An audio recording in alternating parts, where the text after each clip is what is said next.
on because you get used to it being there and you forget about it. And the next thing you know, you're getting caught up in there and losing a finger. Absolutely.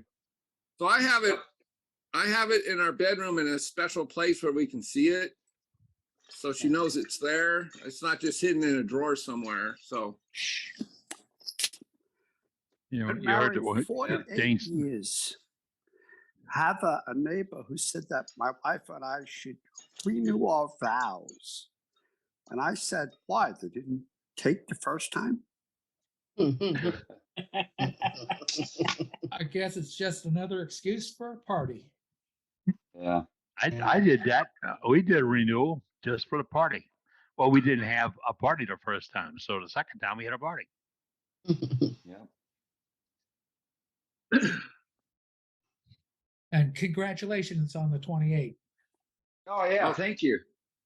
Now, when I was in one of my jobs, I worked in Hollywood, and I'd been married 5 years.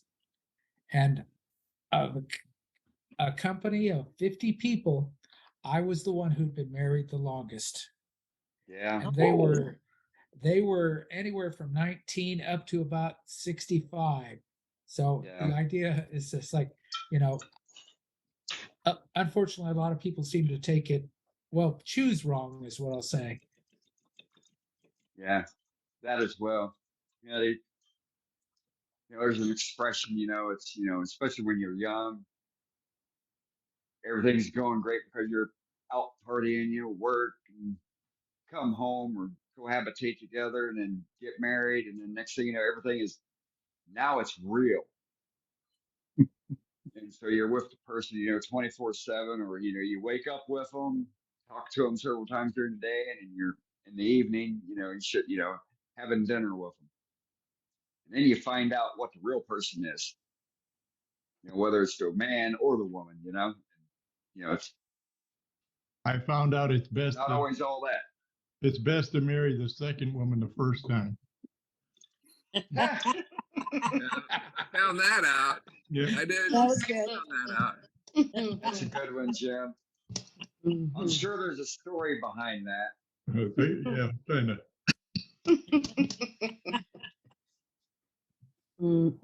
Could I interrupt with a woodworking question?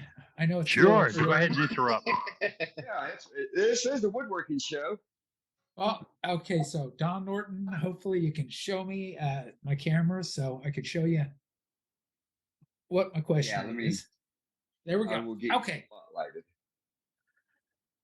Let's see if we can hold this steady enough. It's burl, and I've been working on it for about 6 months because every time I turn it, I manage to yank the tenon right out of the chuck. Now this is hardwood. Can't tell you what kind, but it is hard. So I had an idea.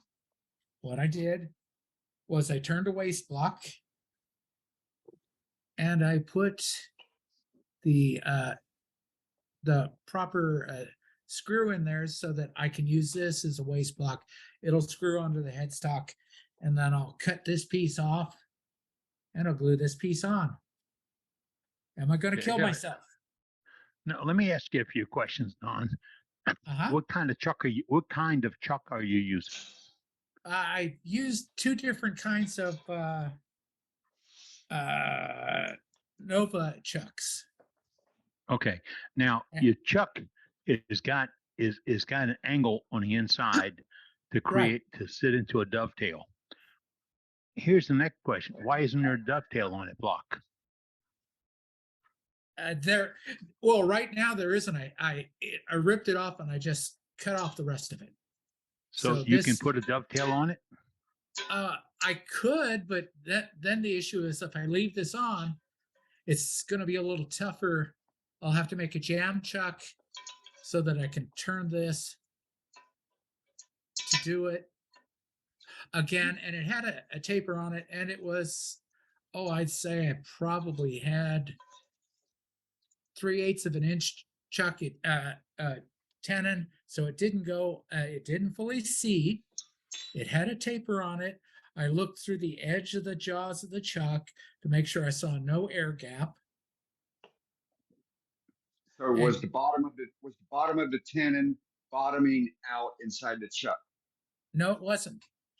But the outside surface was resting against the top of the jaws. And the rings were seated flatly against the complete surface, Yes. like you were saying. Okay. Now you're And, breaking the sure. block. You're breaking the block. You're not pulling it off the bowl. You're breaking the block. Right. I'm breaking the block, and it's like half of the tenon just kind of stays in the chuck, and what's left was on the bottom of the waist block. I'd reduce the Pretty length of the And- waist block. Yeah, Well, the one. waist block was it was like 3/8 long, 3/8 of an inch longer, so 1 inch and 3/8. So what do you got left to do on that bowl? Well, currently the base is about 1 inch deep, Right. and I've got a So- void there. And I figured as part of my learning curve that I need to cut something with a void on it so that, and everything's going wonderful, but just as I'm cutting in, that was, and cleaning So- out the bottom, trying to make Right. it thinner. That's when it Part of the problem. So part of the experience that you're going through is you've removed all of the mass in the center of the bowl. Yes. And so you don't want to do that first. You want to work your wall thickness down to your final thickness, about 1 inch at a time on a bowl that size, and then remove the next piece of the center mass, and then work your way down to the final dimension of the wall, and keep creeping down for your till you get through the bottom, because you can't come back up to the wall after you've Right. removed that center, because you're going to have flex on the walls and you're going to get a catch. You're not going to get a nice smooth. You're not going to get a smooth cut. Going back trying to cut, you're going to keep blowing it off. Especially and- on a barrel. That's And that's so- essentially what I did, but I was at the point I figured that Okay, so you're That at your final last- phase. So you're just trying to remove the remainder of the center mass. You're not trying to come back up on the walls right now. no, not at all. Okay, good. So have you thought it? Can you turn between centers? Yes. So I would mount that between centers to get your Yep. center point, and then remove. And you can turn the inside of a bowl between centers and remove that. The rest you'll get down to about 2 inches maybe in the center that you won't be able to cut because the life center is in your way. Okay. And then from there, go back, make a proper tenon or make a proper recess and put it in your chuck. I would reduce that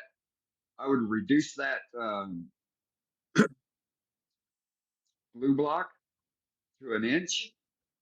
I would make sure that you have got a solid mate between the bowl and the glue box.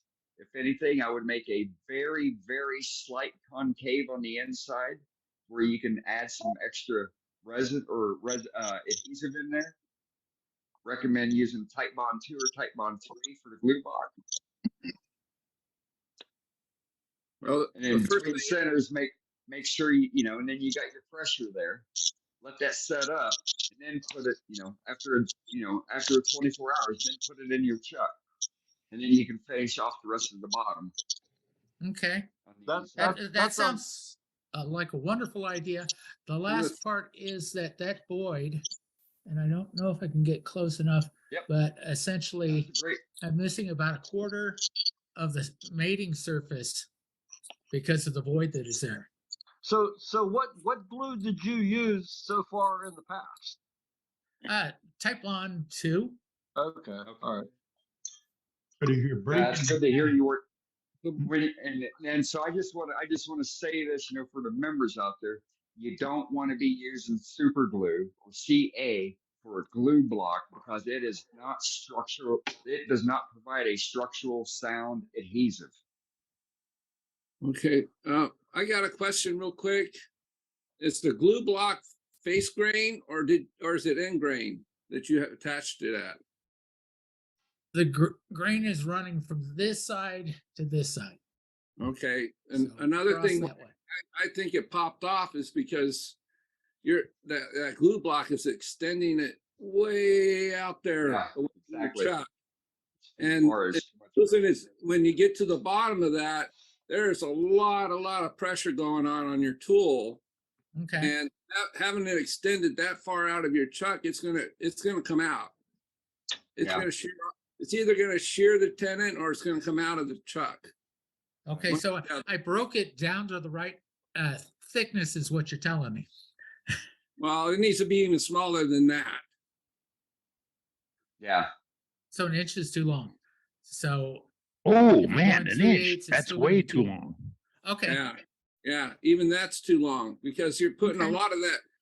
What's happening is when you're putting that pressure on there, it's pulling that tenon one side of it out of the chuck and forcing it into the other chuck, and it's kind of cantilever in the chuck, and it's going to pop out Okay. because it's so far out there that it's just not going to work. You got to Yeah, with it being side way grain too, down. it's gonna be like breaking it right off. Now You- I got to jump back. I got to Yes. jump back on a different part of this bandwagon. What tool are you using to do those cuts? Idea. A bolt gouge. Here, let me throw one at you. Try a scraper. Yes. Okay. Yeah. Try a scraper. Kick it up on an angle, a slight angle. Let me do something here. Provided you've got experience Yeah. using the scraper. When you go in, don't ground it out on the tool rest. Kick it on the shoulder a little bit. Clean Okay. up that shoulder so it slides nicely. Kick it up on the shoulder a little bit. And then when you're moving it, if you happen to get a catch, it's going to flex over just like that instead of digging in. When you got it hard on the tool rest, it's going to dig in. You can't pull it over. But if you kick it up on the leg on one side, and I'm right-handed, so I use the left-hand lower corner, and pick it up on it, make little sweeping cuts, and you can go across, downhill, uphill, whatever, if you're making those Liberty cuts, because all you're using is that Liberty round piece right there. You're not using this whole scraper. Your target is a small piece, just like when you gouge. You don't use the whole gouge to do a cut. You use a part of the gouge to do a cut. Right. So you just give it a whirl. Put up some junk wood. God, I hope Kim doesn't hear me say that. But I'm put up, just, put up some unturned wood. Yeah, that's better. knock it around, and then try that scraper on the side grain. It works great on end grain. But remember, the deal is kick it up on a leg and make little bitty cuts.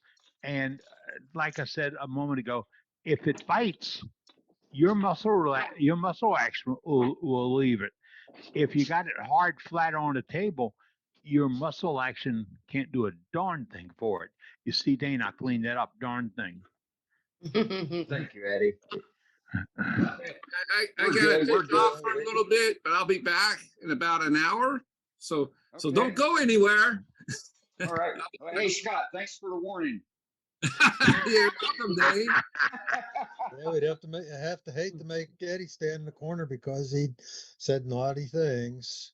Hey, Hey, that's Don. Me, I was truthful. I some, didn't know. some people need to grow up, about it, but come on. Hey, Don, Yes.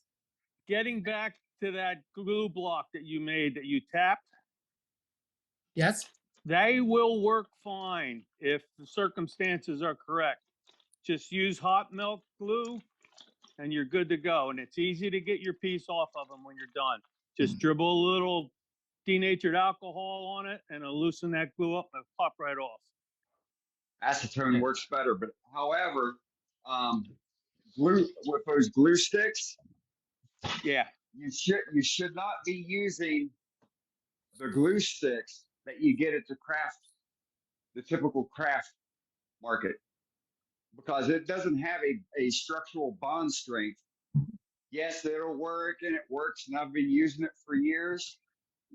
But for another $1, you can get industrial glue sticks, and they're yellow in color, and that's how you can tell. And their tensile strength is like 3 times that of the white, clear glue sticks, and it will hold a hell of a lot better when you're doing stuff with the glue block and you want to use glue sticks. Yeah, And I think acetone, Canadian literally, guy. and then acetone, all you got to do is just wipe acetone on it, and it literally falls right off. Oh, wow. Where do you get those, Dane? When I get done here cooking, in about 30, 40 minutes, I just got to get everything mixed up and throw it a skillet in the oven. I'll go back through my Amazon and I'll find a link for what I use when I use hot glue sticks. Okay. Cooking enough for everybody, Dane. Wow. Don, did you break the glue block off of the bowl, or did you break the glue block at the beveled tenon? At the beveled tenon. Okay, then you've cut the bevel wrong probably, and you've also bottomed it out. No, If you did, well, okay. It's If not the to say bevel's that I not didn't cut make the right. mistake, but what I did was I always make sure that it doesn't go all the way to the bottom of the jaws. yeah, And then the other thing I do is I look, but there's it's like an 1/8 of an inch gap between each jaw, and I look to make sure that I see no airspace Okay. along that edge of the jaw. So I Okay. don't believe I did it wrong. okay. Usually But- if it'll break in half, the bevel's cut wrong. Okay. And oftentimes it's bottomed in the chuck, and the other thing is if it's not beveled enough, the bevel on the chuck jaw will snap the thing off at the glue block. But if it breaks in the middle of the glue block, usually the bevel's cut wrong, and it's rocking on something. I've also had it happen where I tightened the chuck too much and cracked the wood and broke the tenon off that way. That's a So- possibility. Are you using Sanding face must have been grain? a weak piece of wood too. Yeah, what kind of wood was it? I'm not quite sure what this one is, wood. but it's a real pretty piece of wood, but it was too small for me to do a whole lot with, and obviously it was too big to make a waste block. Were you That's why I using was thinking face grain by chance? Were you using the side grain or the face grain? Back Okay, up. so the pores of the wood are not going into the piece; they're aligned with the Yeah, the they're going grain on the wood. side. Yeah, side to So side. I'll go That's- in drain. And actually, I made sure that this I did an extra paranoid step, and that is that I made sure that the grain's direction was the same on both the waste block and on the piece of wood. That was a good move. But isn't that Didn't the catch weak? that, Eddie? Correct me if I'm wrong, guys. Isn't that the weakest way to hold it? Because your side grain, when you're cutting across it like that, with the vibration you're getting cutting in a bowl, that depending on what wood you're using, that can be open porous and it'll split real easy. I would agree. I think you're right, Scott. I would be tempted to think that having the Yeah, grains but the across break we're getting, am I there? You're there. You're Yeah, we there. got you. Here, We're just seeing your feminine side right now, Eddie. So Don, Yes. I'll go back Hi, Brenda. to my turning between centers Okay. and And what I would, the fun one. And so what I'd go back to, because you got the thickness there in the outside wall. So you could literally, between centers, would get rid of the glue block to find your center on that end. Get rid of the glue block, put your faceplate on. Do you have a tennis ball by any chance? Oh, we've got dogs in the neighborhood. It's real easy to find. Yeah, okay. So I'd take a tennis ball, put that in the jaws of your chuck, and then put your bowl against the tennis ball. Bring your live center up and find your center on your bowl. Might take a little bit while you're trying to figure it out. You're talking about putting the bottom at the tailstock? Yeah. And we're getting rid of the glue block because you've got the thickness on the walls. And so just start there where your curve is. Bring that down to make yourself a tenon on the actual bowl itself. Because you only need a tenon that's 1/4 inch long. Well, the only issue I've got is that I've got a void that goes so far in, it almost goes to the edge of to the middle of the bowl. Where you at, Don? Don Norton, right? Yes. Yep. So hold it back up. Hold it back up. okay. Show the void. Yeah, so it almost goes to the center of the bowl.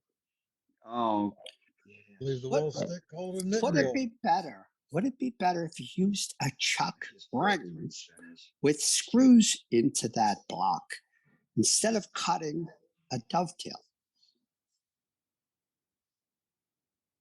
A chuck ring comes with a lot of chucks. Right. A faceplate, okay. Not a faceplate. No? You could put a faceplate on your glue block and do the same thing. Yes, or you could use a chuck ring. Or use a worm screw off of You're your talking chuck about a together. screw chuck? Yeah. Not a screw chuck. Put your worm screw that you would use with your chuck in your chuck and then screw that Mm. to the worm screw. You're still going to have to find center to do that as well. Yeah. So Make sure that that would bottom's be, flat. and so Dan, that would be by, you got to put a, you could use a gasket or a piece of cardboard over your chuck, put the bowl against it, bring your light center up, find your center.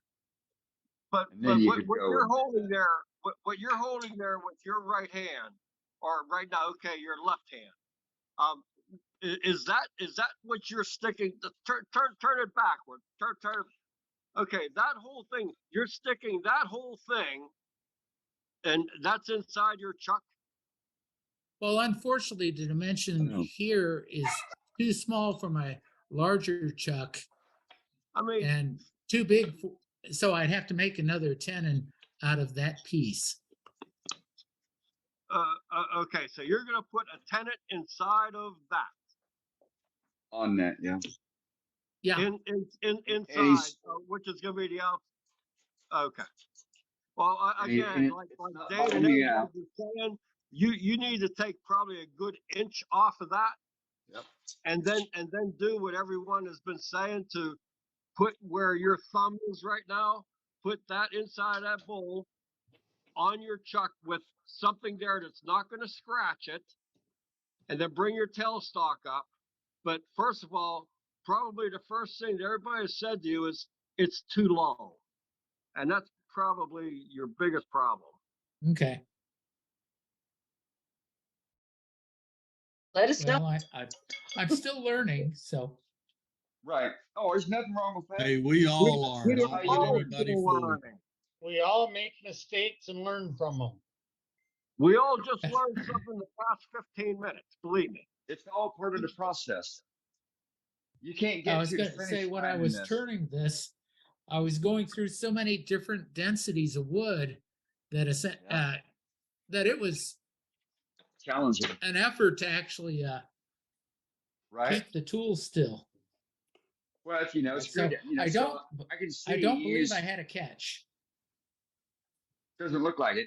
You know, it looks like you were using the proper speed and cutting rate to prevent getting attached, which would have blown that up with that void in there. So, yeah, I think you're there. It's just a matter of fine tuning it. You know, go Instead of cracking a finishing up glue the block. rest of it, and you'll be there. Right. I still haven't made a funnel, and I'd like this Right. not to be at that. Right? Yeah, and you don't want it to be that's a nice looking piece of wood. Yep. So when it And gets if you done, want, I'll show it off. and or what you can do is create a slacker stack. Okay. And then you just set it aside. And then Yeah, that's what I keep 1 doing year with it or- since I set it aside. or 2 years, you know, you come back to it when you feel more comfortable with how to do it. Or I can send you my address and send it to me, and I'll do it.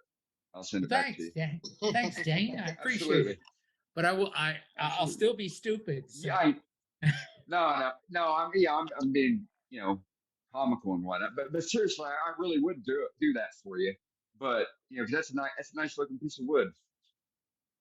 Another You're thing on it your could way. be, Yes, it is. another thing it could be What's is, that? I have two Nova chucks, and they don't have a dovetail taper inside. There's The new ones The don't. new ones do, but the older ones don't. Well, I've got an old one from 2006, and it's got a dovetail on it. Yeah, my chucks are at least that old, Dane, and they all have dovetails. All my Yeah, Nova chucks. The And newer my ones Nova don't have. a little bead on My the Nova Chuck inside. came with this ring. I have two G3s, and they don't have a taper inside the chuck. They have a Right, taper because on the they're- outside. Right, they're a newer And- chuck. Well, that's something new because all of my jaws from Nova all have the dovetail on the inside Absolutely. too. The newer ones, and I forget which year it started. You know, it's been, I don't know, it's been the last 10 years. But the Novas don't have the dovetail on them. It's still got a little bead type deal though. But if It's you're not cutting just a taper, straight. if you're cutting a taper and you're putting it in a straight chuck, that might cause a little bit of Sure. wobble or Yeah, something. that would because you would be pinching the woods, and especially Right. with it being side grain.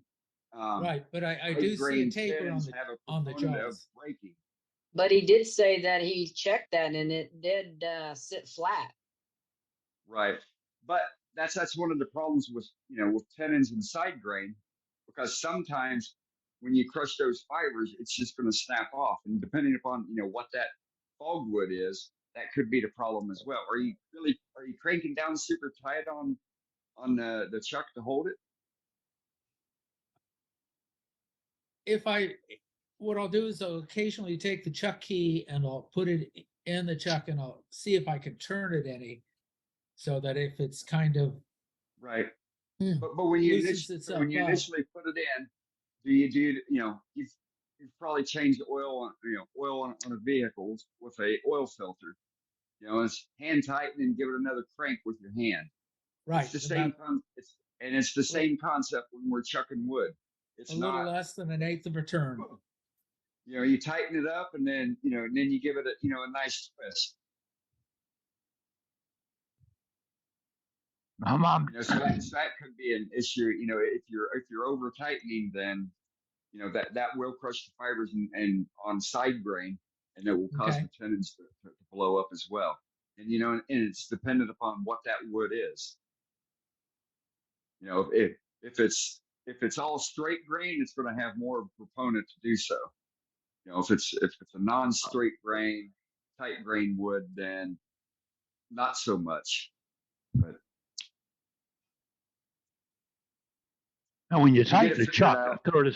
I want to throw a nickel on the table here. When you tighten your chuck, there's more than one hole in that chuck to tighten it down. Right. Yeah, so Okay. I My tighten daddy one always- and then I tighten the next one. All right, yeah. My daddy always said, you know, the guy that put that together figured you know you need it, and Dad would say, if they got 3 holes, do all 3 of them, because just it can go cockeye, and but I'm glad you're doing that. I'm just getting tired of losing the tenon. Yeah. Well, normally I get tired of catching the bowl. Well, But, fortunately, you know, when they go away, it doesn't fly off. I mean, it's real hard wood, but essentially it just kind of. Yeah. Right. I've got Not I've flying. got the tool rest sitting close enough that essentially it just starts to wobble a little bit, and then I shed everything down, and Well, you just haven't lived yet. I'll continue to live. Thank you very much. You just haven't lived yet. We'll I see was going to something like say, that happen.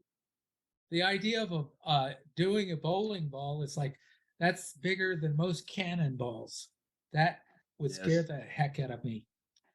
Mm-hmm. Oh, I saw a Well, you demonstration can by a always, guy the you can other always day. watch Doug do it. And I appreciate it enough. from afar. Yeah. Scary enough. Right on. Doug do it. Yeah, I saw a guy do a Captain? demonstration on YouTube the other day with a bowling ball, and he quickly took it off at the level he wants it, and then he took a forcing a bit, and he went in and hollowed out with a forcing a bit a fair bit because of the different. I'm going again.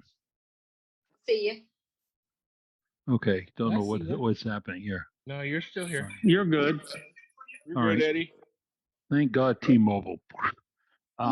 But he that way he got bowling balls have gotten different degrees of polyester and material inside to give them the hook, and you know they're geared for that to offset the holes and stuff like that.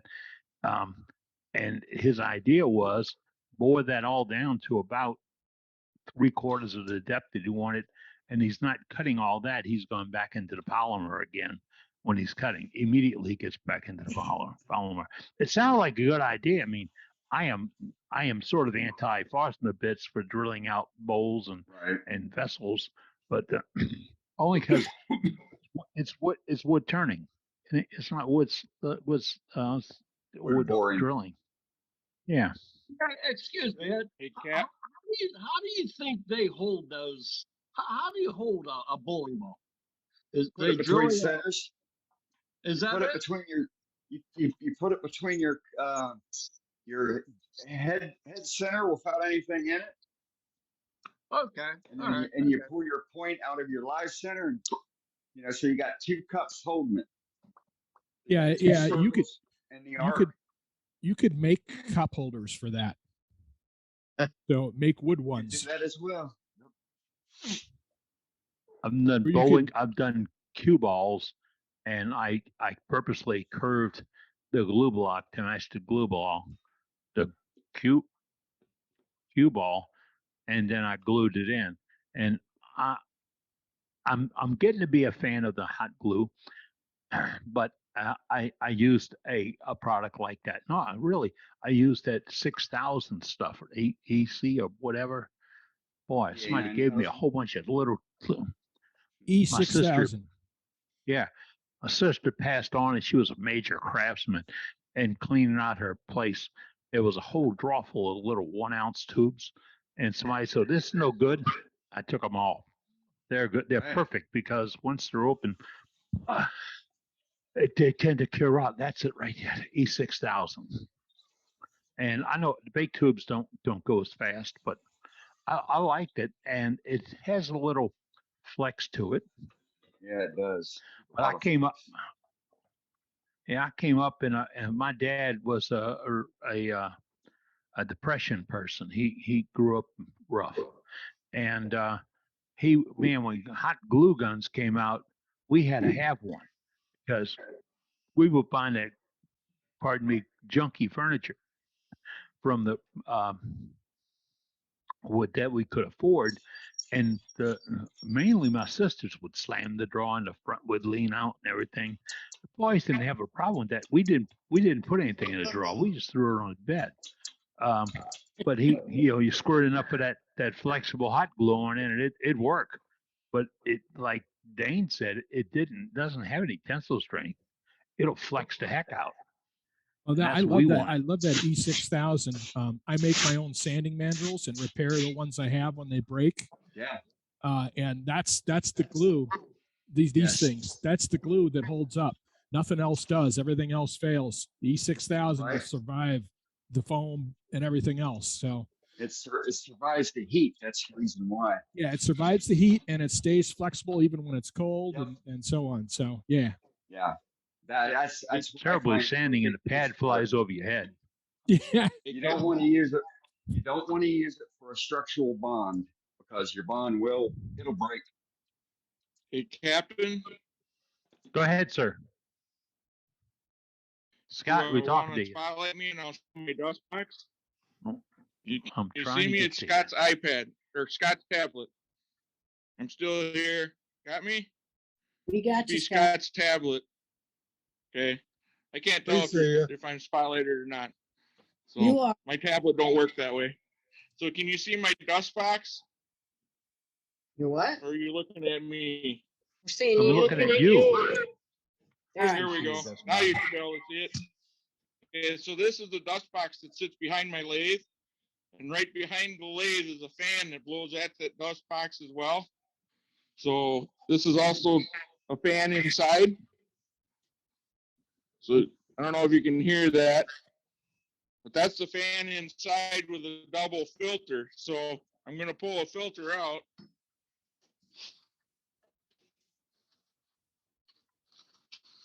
And you can see how much dust it collects. Collects all that super fine dust.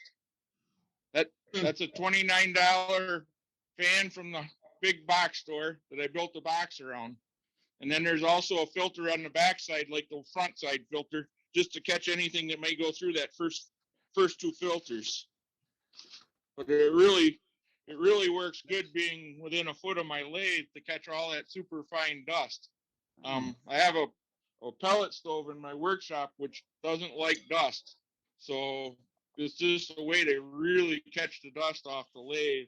And my lathe is right there. And the fan behind it is right up there, which oscillates. So it's just another idea for somebody that wants to catch that super fine dust and keep it out of their lungs. That's a good I'd like idea, to Scott. s- That's good for I'd a like to say compact, I stole shop. your idea. I've got something in my office. Oh, excuse me. Well, what everybody else calls the shop, I call my office.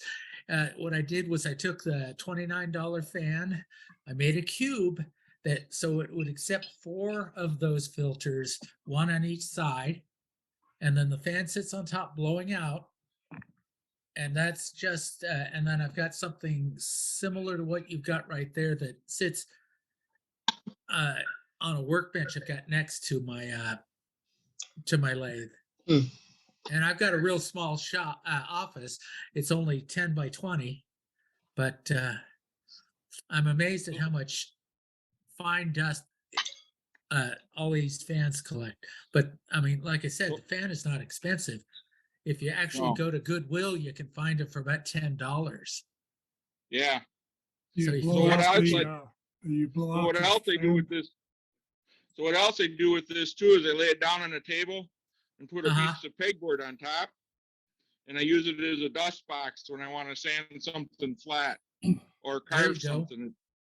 It works as a downdraft table. You use compressed air to clear all the dust that catches in the fan motor out. It never Actually, gets mine, there. yeah, It never the gets dust through never my gets to the HEPA fan motor. filter. Well, I've used the breeze boxes with furnace filters on both sides. Works fine. When I find that over a month or so of use, it needs to be hit with my compressed air just to be sure I don't get a buildup around the motor. Yeah, what I end up doing is vacuuming them first on the intake part to get as Yeah. much dust as possible, and then I'll take them outside my office and spray through them outside, so I share Sure. the dust with the rest of the world. So if There you you can go. see my fan, you can see my fan. This has been running for 6 months probably, on and off. There's no dust on those blades.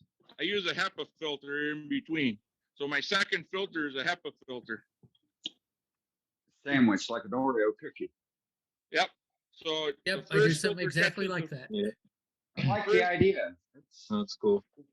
the first I was gonna filter catches all the big flakes, and then the second filter goes all the way to 0.3 microns because it's a 12 or a 13 mer filter. So I mean, it's as good as the filters that they're running on Cyclone. Yeah, so what I used was to make the cube that I have 4 filters on and the fan on top. It took a quarter of a sheet of plywood, so 3/4 plywood that I cut into like we'll say 1.5 inch strips to make the cube, and then each edge holds a filter in, and I've got little catches and whatnot, and just the bottom part takes 20 by 20 piece, and so I could have had 5 filters, but it was just I thought 4's enough. Yeah, I find that 3 works great. And I just throw the HEPA filter away. I don't even, they're not that expensive if you buy them on Amazon, and I just throw them away. I don't even try to clean them. Just buy, can't you just buy the roll stuff? That's what I use. Yeah, you could. I have to make filters for my AC unit. Yeah, I just buy them. Since we're talking box fans and filters, I'm going to show you what I got going on in my shop. If you want to highlight me, Dane. Yeah, we'll get you, Tim. Real quick and redneck. I mean, I'm a cheap guy. All I did, I put a French cleat attached to that box fan there, and then on the back side, it's kind of jerry up yeah, your old furnace filters. Yeah, it just pressed in, you know, $20 box fan and a friggin' $2 filter or whatever, and that's circulating all the air in my shop. Probably, you know, I've got actually 2 when I'm doing a lot of work. I've got one that's on the floor and one that's up there, and all the air in my shop gets circulated through. Plus, I also have my dust collection going on. So I'm not sucking a whole lot, but I do wear the respirator, you know, when I'm cutting and doing all that stuff. But that's just a quick, easy way to hang one. The box, Scott, that great idea. I thought about doing that, but I got tied up with other things, and it was just a quick, easy way of cleaning my air in my shop about, you know, 4 years ago, and it's never changed since then. I'm just too lazy, and I got other things to do. But and that's what I'm using. I'm using filters like that too, Tim. Right. Yeah, and those filters are cheap. I mean, I get a box full, and you can even use the lightly used filters that, you know, don't look all ratty and stuff. You know, I train the National Guard, and they change my filters out about once a month. Once every 2 months or whatever in the classroom, and the filters look like they haven't even been used if nobody's been in there. So I just take what they're throwing out, bring home, and use it, man. If you I want to go really, really cheap on this. Let's go really cheap. Hold on, Billy. I know that he built the box, the wooden box. Let's just stick the filter to the fan. Don't y'all, have y'all heard of that's it? what I did, Eddie. There's a product called, let me say, duct tape. Yeah. And I used wire, so I didn't have to keep replacing the duct tape. I just put a little wire loop underneath it. And I was going to say, I use a product called Bungee. Bungee, I like that. It's reusable. And it comes in different colors. If you're working in your office, I like that office thing. I want to change the sign on my door to Eddie's office. They do get dusty, but you know that cleans off too. I have a boardroom. Oh, really? Whoa. Boards in it? I like that, Jim. Isn't that something? If you guys know an AC guy, one of the easiest, or one of the things you can do, AC guys take these perfectly functional squirrel cages out of people's houses all the time when they're switching out heating and air conditioning systems. And if you can talk one of these HVAC guys into giving you one of those squirrel cages, those are really, really really good for building air cleaners for your shop. I've got HEPA filters in mine, and it moves a ton of air, much more than the box fans do. The box fans are nice, but I can turn that filter on and my entire shop will get, the air will be completely clean within 10, 15 minutes. It's just unbelievable. Yeah, I used something like that years ago, but unfortunately, I sold a house and moved and left it in that other house. They got a bargain. They probably threw it away. You probably. The other thing, Billy, that I've seen guys using in other shops that have been around here, they've been using the fans out of the squirrel cage fans out of a vent hood over a stove from an old stove. Yeah, they won't move as much air as the squirrel cages from the HVAC systems, but they'll move enough air to make it worth your while. I was going to say that's moving all the air in your house, so yeah, it's got a lot of oomph to it. I had one when I didn't have one. I've got a squirrel cage. I'll give you. The shipping would be terrible. Yeah. When my shop had no air conditioning, I had a squirrel cage I put inside in the door and blow the air out, hot air, and the shop will leak enough to where they get some draw of other air. So it wasn't a dust collection system, it was a dust prevention system. Just send it out to our neighbors because they're not breathing anyway. I was going to say it's compost out there. Yeah. So guys, Well, what is the squirrel cage? What? What is the squirrel cage? So in your furnace system, it's what pulls the air up into your furnace or air conditioning system from your bottom ductwork from where the unit your cylinder and then unit pushes is. it through the house. It's a fan. It's a blower. It's a cylindrical fan. It's a blower. Yeah, this got vanes on it, and it spins. You know, like they call it a squirrel cage because you know the little things that you put in hamster cages where they run on them. Yeah. Well, they run like that. Yeah. Yeah, it's like that, except it's got vanes on it that push air, and it's powered either directly by a motor or by a motor and belt. Yep. And they move a ton of air. Right. Yeah, so the size view, that's the size view. The motor to power it too. Captain, highlight me again. I'll show her what one looks like. Your furnace exhaust fan is usually, or your stove exhaust fan is usually, if you got a fan above your stove, it's usually that. Find me, Captain, under Scott's similar iPad. Scott's tab. Somebody's got them. You got it, tab S2? Yeah. Yep. That's Scott. Got you? We got you. Yeah. All right. Let me turn my camera around. There we go. So here's what a squirrel cage fan looks like.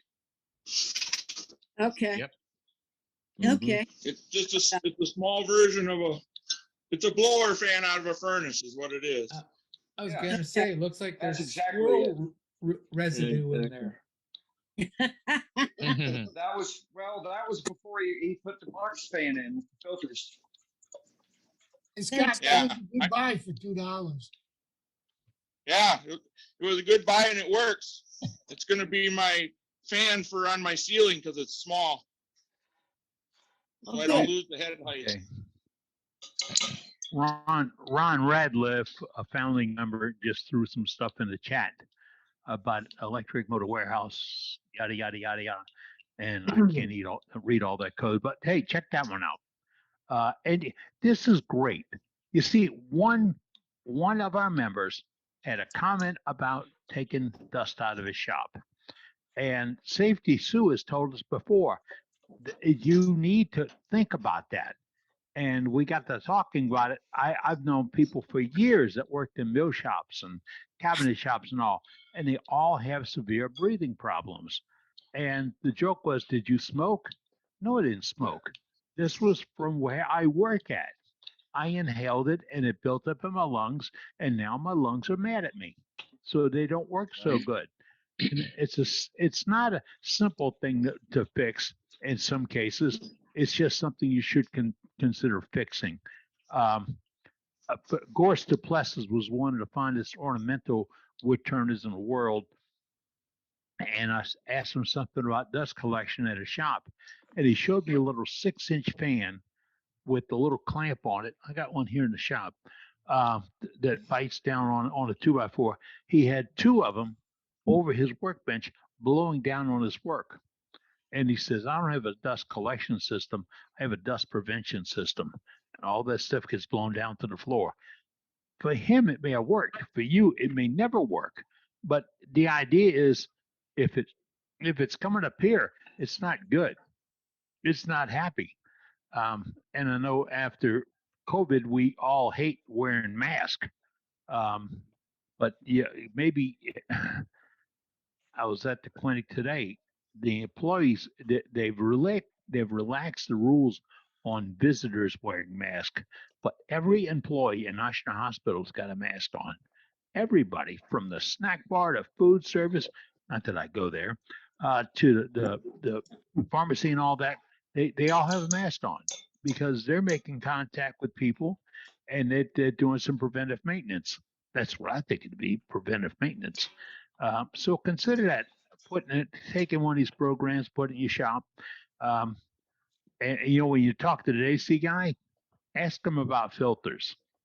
That is one of the greatest deals with AC guys. When they come and look at your air conditioner, first thing on that list is changing filters. And a lot of times the filter they take out really isn't that bad. And it'll work for what you're doing because it has been picking up fines. So like always make friends with the tree cutter. Always make friends with a tree cutter. It's amazing what they can do for you. Other business on the tap. Somebody fussed at me the other day because we didn't mention Freedom Pens. I don't know where they were. We mentioned it. We still help with collecting Freedom Pens. Pardon? They could have. I said they could have mentioned it instead of complaining about it. Exactly. I mean, this is your show. Whoever that was.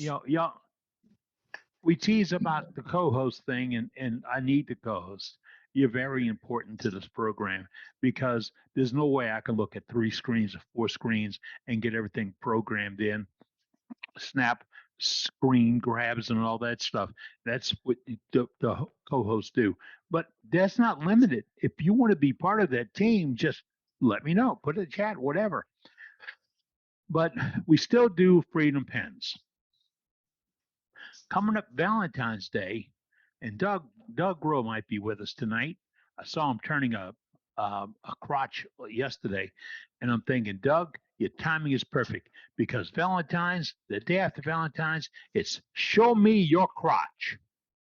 And that's going to be our gallery challenge for that evening. Scared about asking Doug. Yeah. Pardon me? Say that again, scared please. Asking Doug. Oh, look, we know. We know. And I mean, we're talking about a grown man from the military that'll put on a yellow bikini and a blonde wig. I don't know if that's regular for him or not, but that's show me your crotch. And on the website, on our website, worldwidewoodturners.org, which is probably the finest website in the entire world dealing with wood turning. And I have no hesitation saying that. We've listed a couple of other challenges we're working on right now. And in the link of Matt doing our demo tonight, doing gnomes, we're going to have a gallery challenge on gnomes. We have one for July 4th on cannons. This is after we saw that one from New England not New England, the original place. Martin Clarkson. Yeah, Martin, don't call him old. Martin Clarkson showed us one last week with a little popper in it. Look for that on our website. We're looking at that. And I am considering eggs. Eggs are not simple. And we just talked to somebody holding a piece and getting it between points and jams. Eggs can give you a challenge. So if y'all want to go that way, we're going to do that. We're going to do that. I'll take anything for the members we get. There's no hierarchy, no plan. It's, you right there. And I want to hear from you. And today I produced the first newsletter in 6 months. I've been diagnosed with cognitive something. Damn.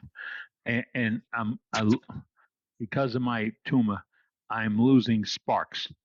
They're not meeting up, and that's causing me to have some continuity problems. And I mean, I can't use the telephone. I really can't. So I don't. But that's what they told me, and I'm undergoing treatment. It'll be fixed like it was before. But I've been avoiding doing the newsletter. It was hard. I'd come look at all the photographs and I couldn't sort it out. But besides not understanding how my program worked, which now I got fixed, we're back to the newsletter, which is a gallery of art that you members send us. So if you send me a photograph of a piece that you turned, number one, I want more than one image. Give it to me and show me from the top, from the side, if you like the bottom, if there's some special accents, do all that, send it to us. We'll pick what'll work, or I'll give you a collage of all the images on there. See, there's no limit. We can do 1,000 pages if we want. We put it on Facebook to distribute it to you. I put it on my personal channel, and it's on the club's channel. But if you see this gallery and you want to do what the club would like you to do, share it. Grab it and share it. Send it to everybody that you have contact with. Put it all out there because it is a promo for the club, but it's to show the finest wood turning in the world, and that's what we want to do. So that's our newsletter. It's coming back. It's back. Let's just say it's back. And my boss up front in her office said that, and if I start it, I can't stop it. So, and she's going to work with me to make sure the continuity continues and we keep going. She threatens to beat me with a stick if I don't keep going. So that's it. Tonight, Matt's going to do some gnomes for us. Oh, I'm trying to find a member that would be interested in doing decals for the club. Worldwide Wood Turners. Dane's got one on the side of it. Dane's not in the shop, but Dane's got one on the side of his lathe that we originally got from a member who did them, cut them out. I ran into some trouble with some of the members because we were selling to the members and then mailing them to it, and there was an overage of money. You buy the decal for $1 or $2, and I'd mail it to you for 42 cents in the old days, and but I'd collect $1 or so or $2 rounded up. And the way I went about it was, there it is, right there. That's it. That says woodturners.com. I also say woodturners.org. Right. But if you go, thankfully we've got the .com address as well, because if you go to .com, it redirects to our webpage. So yes, we purchased that. So, but yep, that's the logo. We would love to have somebody that's has the capability to replicate.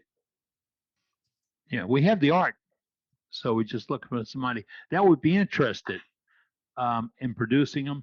And if they just want to produce them and send them to me, and I'll handle the mailing, I'm okay with that. It's not a money-making program. What do you mean by produce them? Make them. Make the label. The sticker. Okay.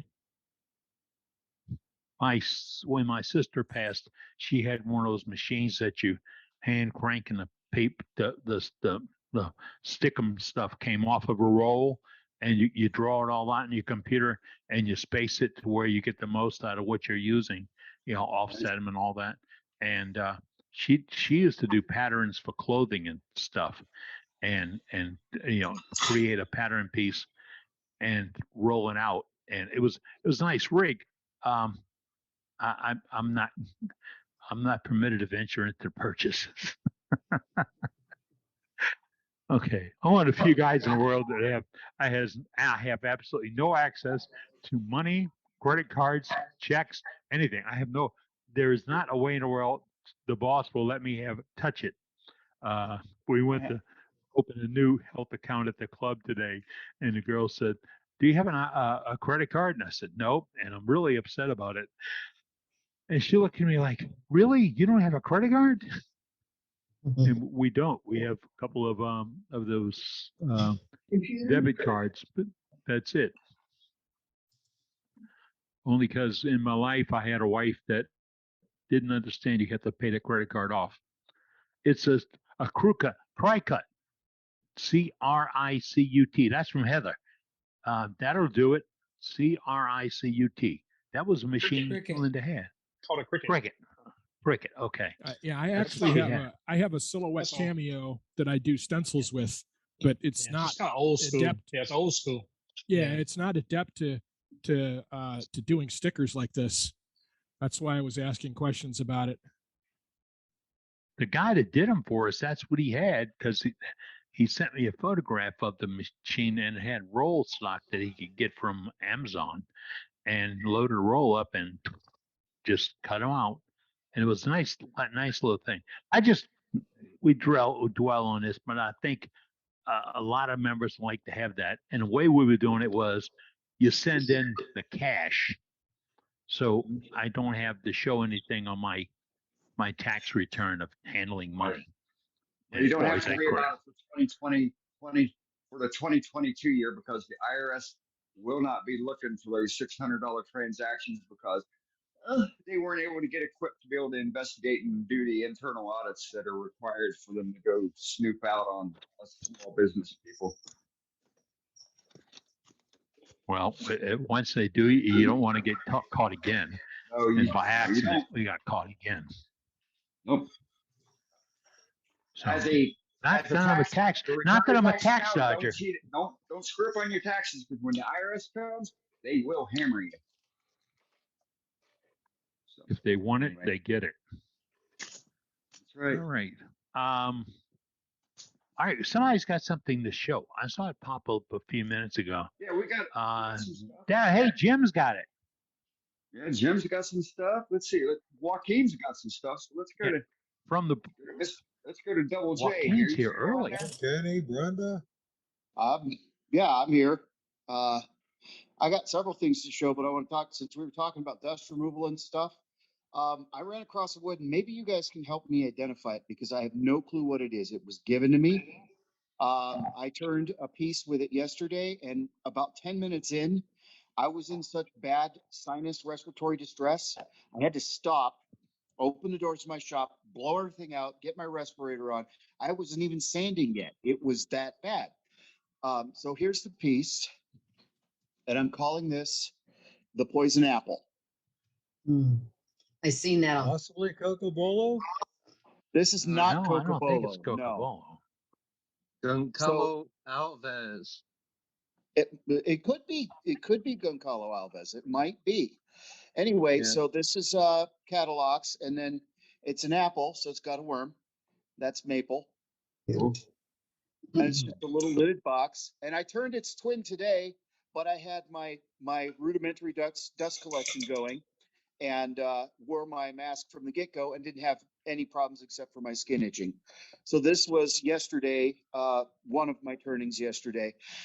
The other thing I did yesterday, and I want to warn you guys, this is the lighter keychain kit from Craft Supply. I've talked to Craft Supply. They confirmed this problem with the gunmetal and the chrome kits, but the gold kits don't do this. The press, as soon as you ream it, the press no longer fits. You can pull this entire kit apart or press it with your hands. Of course, it's going to fight me. But when you, the tubes are just off enough, or these actually the press pieces are off just enough that they're not pressable. They're not. And you got to consider this is a Zippo fuel type lighter. And if you have this in your purse or in your pocket and it pulls apart, you've got lighter fluid draining into places you don't want lighter fluid. So if you have these kits, be very aware. It's a fun kit. It's not a horrible kit if it was produced a better tolerance. Yeah, it's a pick on the But- old perfume atomizer. Yeah, but it just pulls apart. So be careful with that. Craft Supply, to their credit, refunded me my money. Right. And they are contacting Dayacom because these are made by Dayacom and talking to them about the problem. But I've been real productive.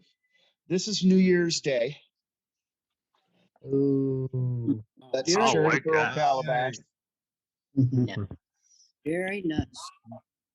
No soup for that one. I'm sorry? No Yeah, no soup in that soup. bowl. Yeah. This is a diet bowl. That's for diet soup. Ah, okay. I turned Where'd this you one freeze New the Year's Eve. noodles. I turned this New Year's Eve. Pop. And see, can you see the? I got Yep. texture here for the Yeah. little the veins on the mushroom. That's cool. I turned this, I don't know, 2 days ago, 3 days ago. That one's got a good. There's a wood that's turner's got a lid on it. good fit. Nice pop. Yeah. That one's just a fun, simple. This one I turned right around Christmas. Beautiful. Pretty. That Very.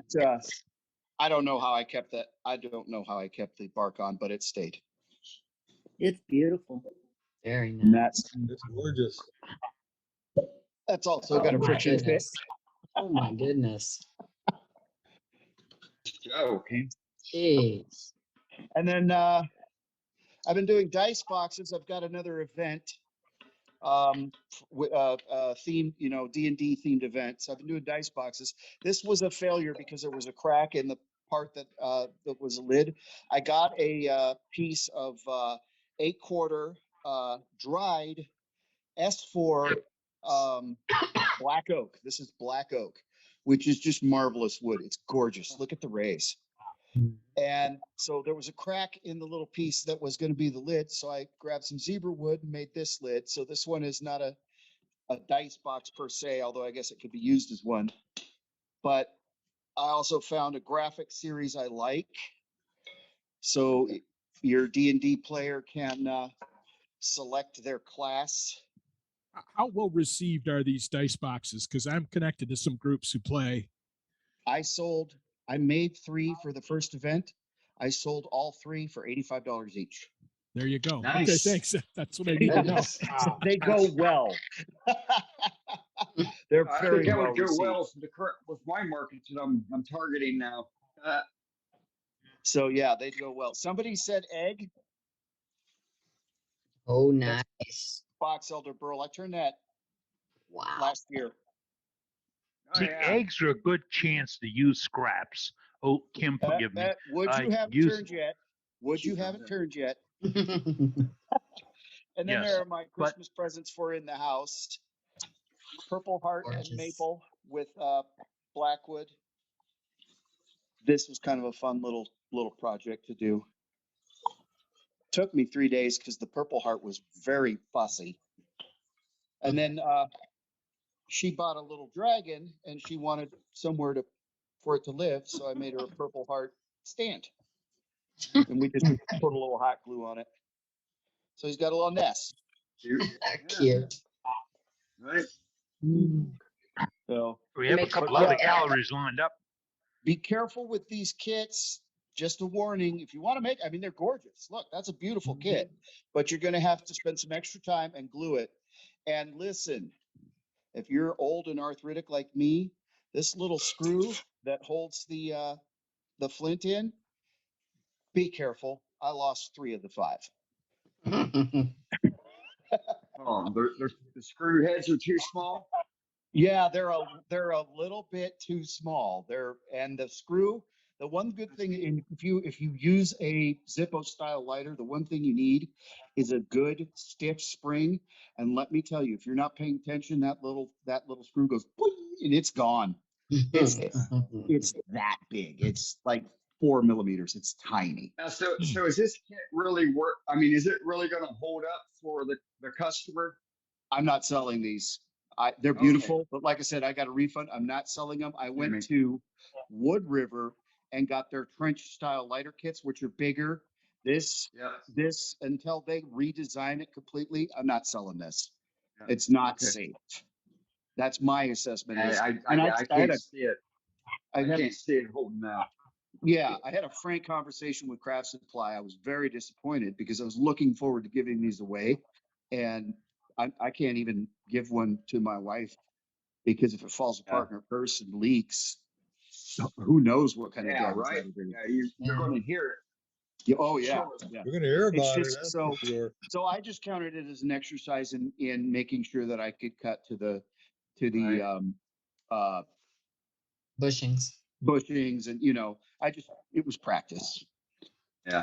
Well, So. it's did you use your skew and do it between centers?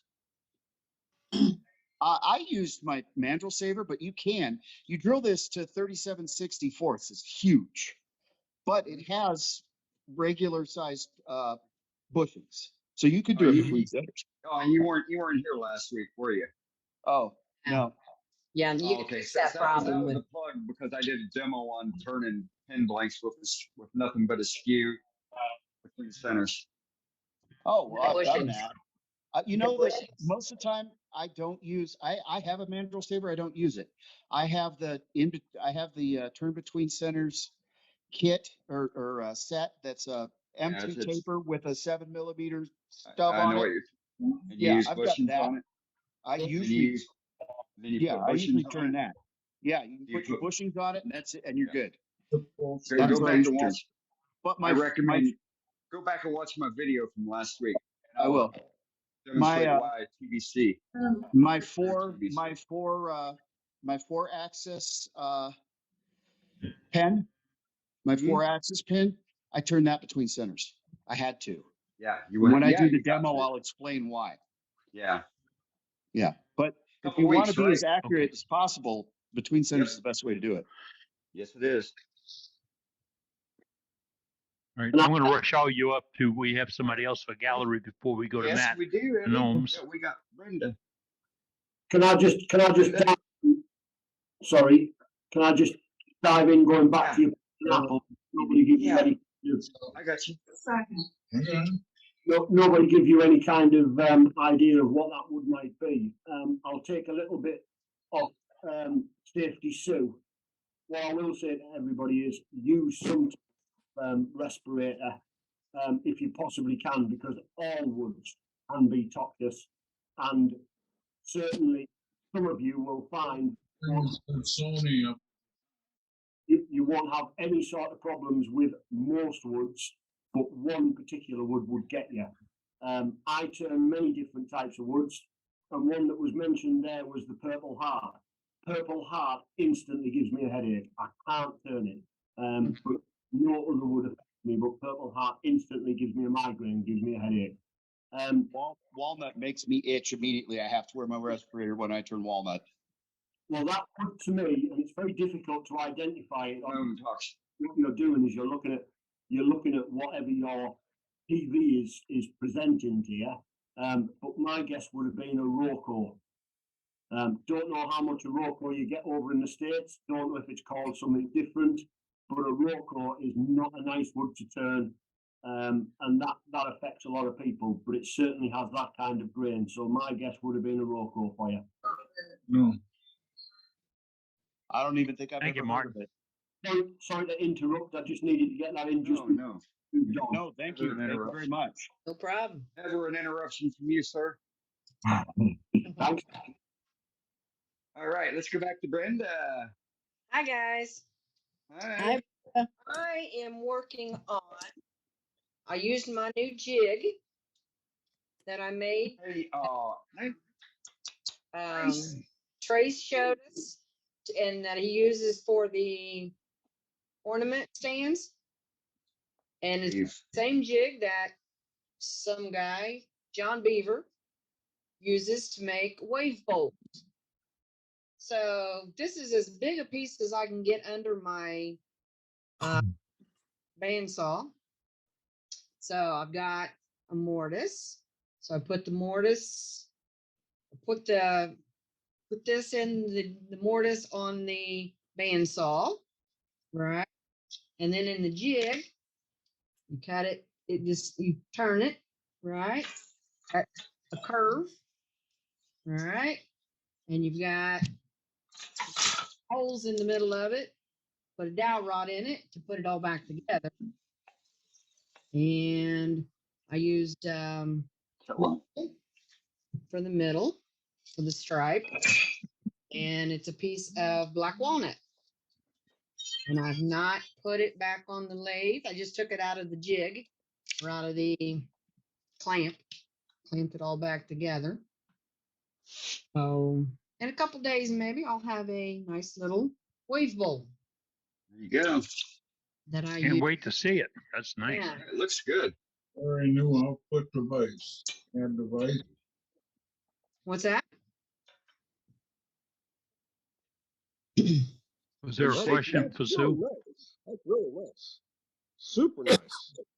Yeah, and I did that with the jig that Trace showed us how to make. When he done it. It's got a nice looking jig.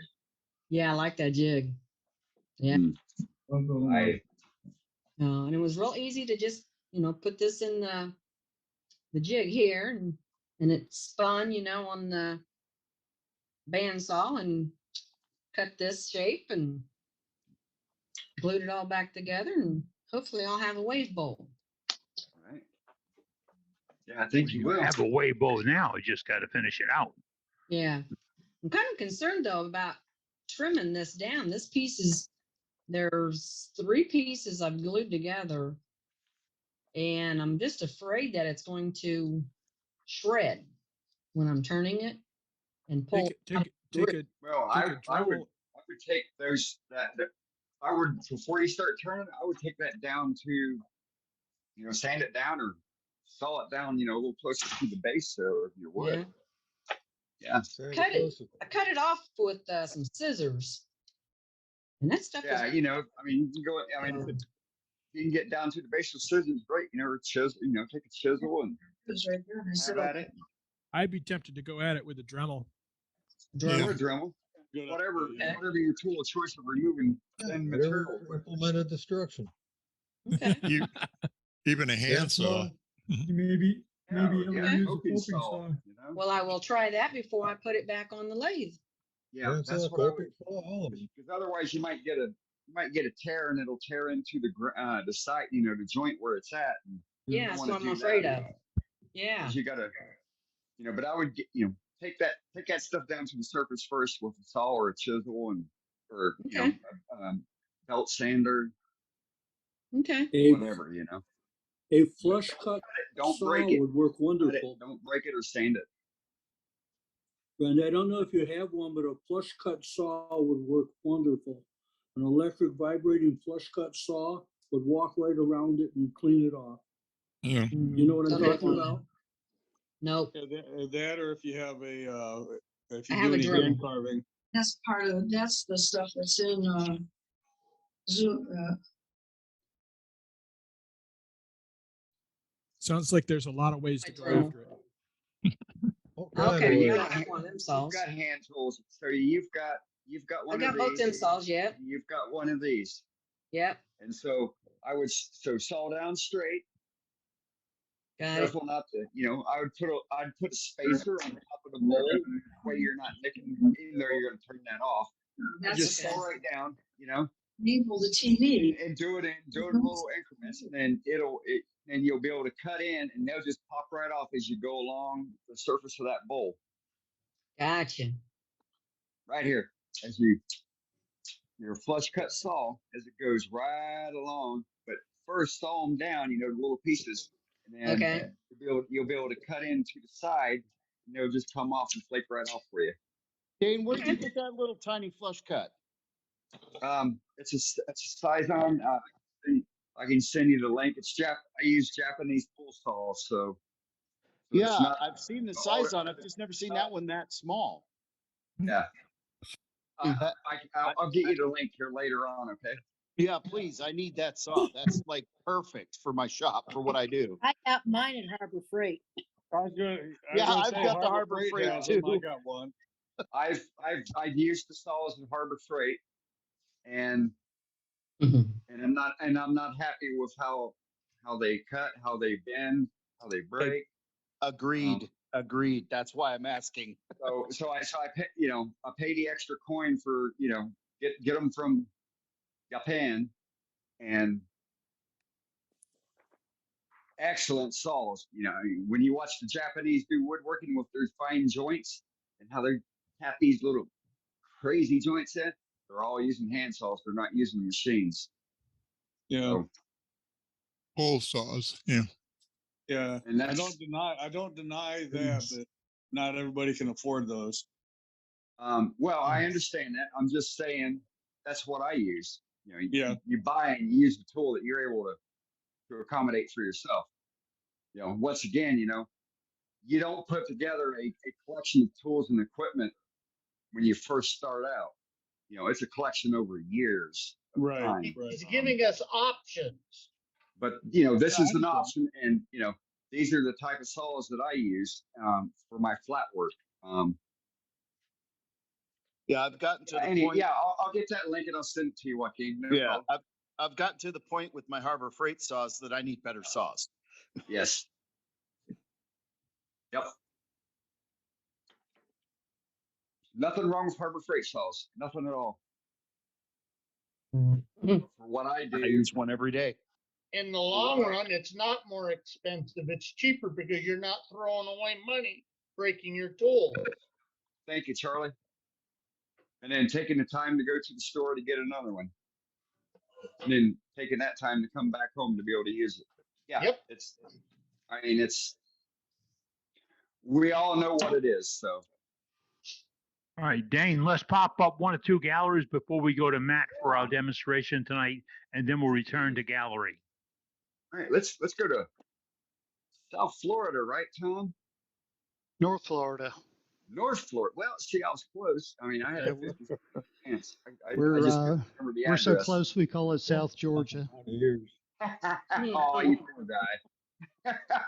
A couple of weeks ago, we had a conversation about ebonizing, and I'll credit Billy Burt with this. I went and bought some of the India ink that he suggested, and it was a sycamore, kind of a noji shaped. It's a work in progress. The bottom's not done yet, but I used the India ink 2 coats to ebonize the front, and then took a reciprocating carver and carved those little notches in. It was really just an experiment, but I like the way it turned out so much. I'm going to take it to completion. I like that. That looks really cool, Tom. That is nice. Thank Yeah, you. that's spectacular, Tom. Yeah. That hurts my eyes. Yeah, keep it up, That's Tom. nice. I'm writing down good. gallery members. Oh. I'll send you my address. Wow. Yeah.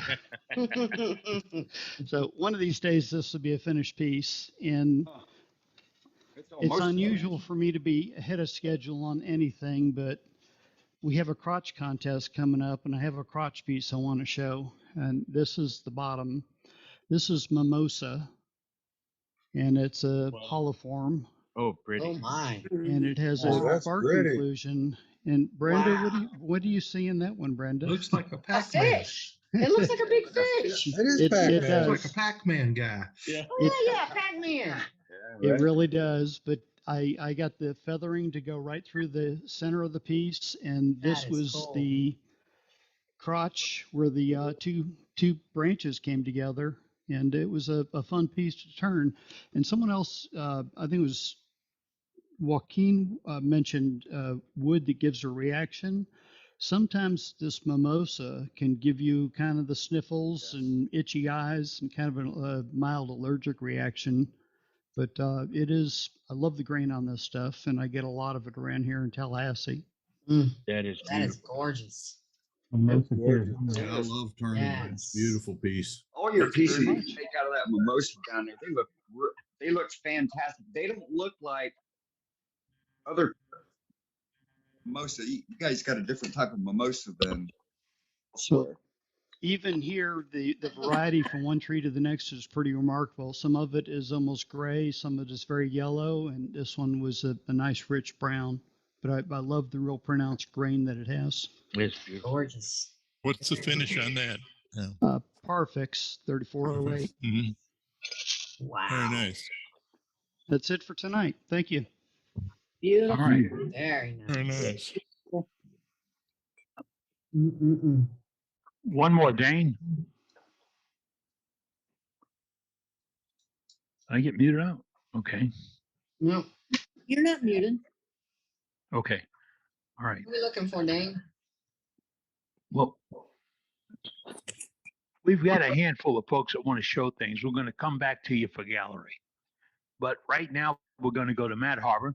He's up in the Detroit area, and he's got a demonstration for us tonight. And let me mention that this is his demonstration, and we prefer to have him do the demonstration. If you have a question, ask it. If you have a comment or a suggestion about improving it, wait to the end when we do a Q&A. Because we want to give our demonstrators an opportunity to go through what they've rehearsed, the program they know, et cetera, et cetera. And if you're doing a demonstration and halfway through somebody goes from third gear down to second, it knocks you out a little bit. So we're going to do this demonstration. And Matt, you're live, sir, and we will go back to gallery in a little while. But in the meantime, I'm going to mute everybody. And Matt, you'll have to unmute yourself. Okay.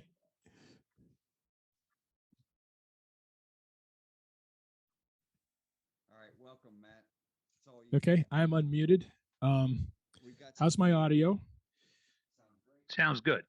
Okay. Our end goal is a little gnome like this. Looks like that. He's made out of 4 pieces of wood. Let me go to this guy here. The base is pretty simple. This is a 1/4 inch tenon on the top here. And let me switch to this one here. So you can see there's a little 1/4 inch tenon on the top. And the reason why I've got a 1/4 inch tenon is the hat's got a little hole in the bottom of it. Okay.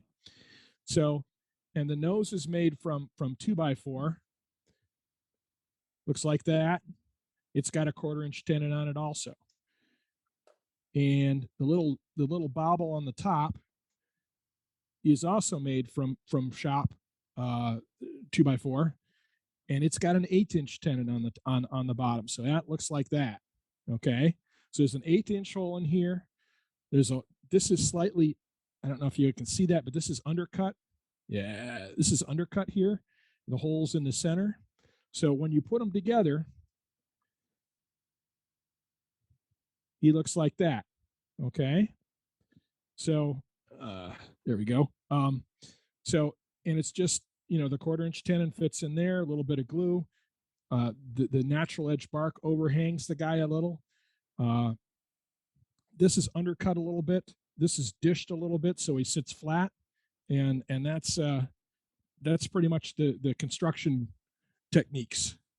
So the beard is faux fur. Okay. And it's just cut to size. All right. Questions on any of that so far? No, it's doing good. Video looks good. You sound good. I didn't hear that. Dane, your audio cut down. So okay, we're good. It looks good, Matt, and I have no questions at this time. Let's rock and roll. All right. So I've got 2 pieces of wood I'm going to use here. This one, I'm going to make the hat first. This one here is a little smaller. I want the hat the natural edge on the hat to overhang. So what I'm going to do is I'm going to cut this down, scoop it out like this. And then I'm going to drill the hole before I get too small on the top, or the 1/8 inch hole on the top, and we'll go from there. And then I'll undercut the base and part it off. All right. So I'm going to start with my trusty deep fluted bowl gouge and go from there.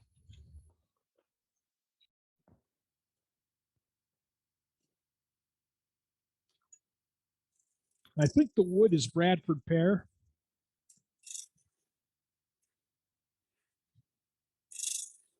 Cuts very nice. Yes, it does. It's wonderful wood. Now, my goal with these, I get shavings like this, It's fun. My goal with these is to make shearing cuts like this so that I don't have to sand. Let me get down here a little bit to where I want to be.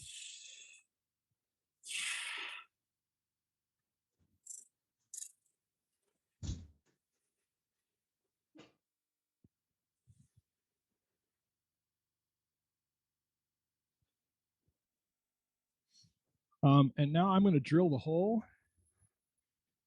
So that's done fairly simply.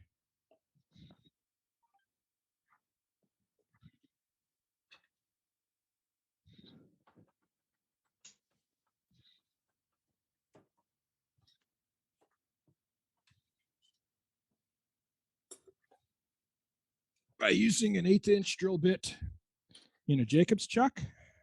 Is that your finished size then? No, I'm going to take it. I'm drilling the hole. One of the things I've learned, especially if you've got pith in the middle of the wood, is if you wait to drill the hole till the end, sometimes the drill bit will just punch right through and shred the top. So I drill the hole before I get too narrow. So I'm just, it doesn't need to be very big here.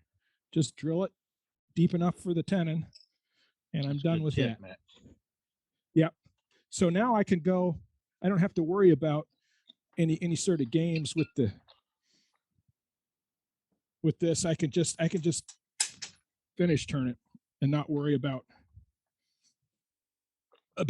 having to drill too narrow a piece. So usually what I'll do now is I'll take this down close to where I want it and then make a finishing cut.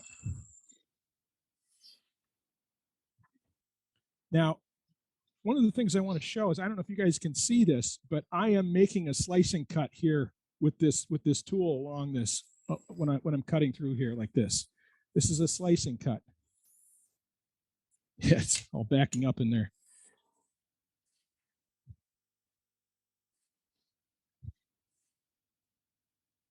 Yeah, you wouldn't be. And I believe we have the master of the slice. Yeah, you wouldn't be getting those kind of shavings if it wasn't sliced. Yeah, and this wood is really forgiving. So I can get a really, really good slicing cut with this. Awesome. And then I don't have to sand. Of course, the problem, and it's fun because, we all know that making streamers is fun.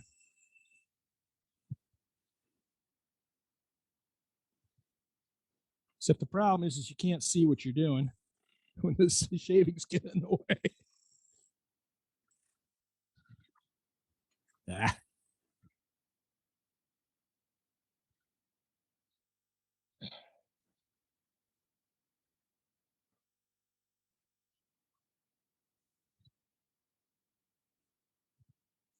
So, and once, having the hole drilled really lets you get this down pretty small if you want to. So I would like to emphasize with this is just the way that I make these. There are a lot of different people making these a lot of different ways, and none of them are wrong. They're all fun, and they all work well. Hey Matt, is Yes, that fairly wet wood?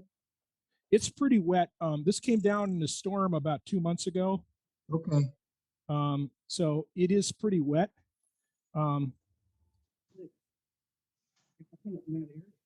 But Bradford pear cuts so well, just like on a general principles, that it's just, Bradford pear when it's dry cuts this way too. So. Yeah, I'm in Minnesota, and I guess I've never come across Bradford pear before. I mean, you're in Michigan, and apparently it's common around your place. If you look in the spring, well, I don't know what it's like where you live. Here, I can tell real quick where they are because they're the first tree to leaf in the spring when the leaves start coming back. So I can see them in the woods. They're used. So I've got a really good finish on that. I'm going to trim this up on the top here a little bit. So I've got a really good finish here. I've got no need to sand. And now I'm going to part this off, and I want to try to leave my natural edge. If you're worried about losing it, you can go in with a skew or something and get past it and glue it right now. Glue it on the top here. This is a parting tool. This is it's not exactly flat on the top. Y'all have seen this a little bit. It's basically a standard parting tool, but I've got like a 15-degree slant on the top of it. And that makes it easier for me to undercut stuff. And I've got a really sharp point on the front of it. So I'll get in, and then I'll start to undercut. Make sure I leave enough room for my tool.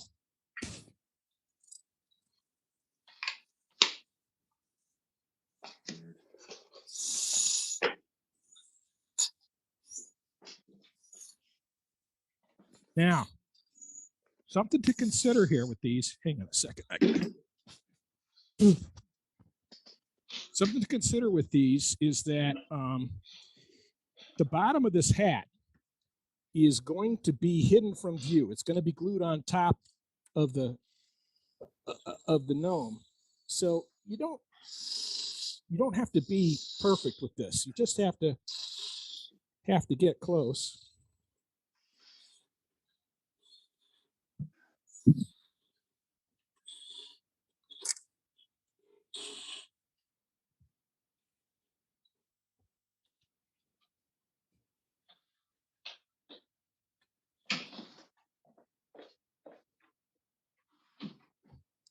All right, so there's my little hat.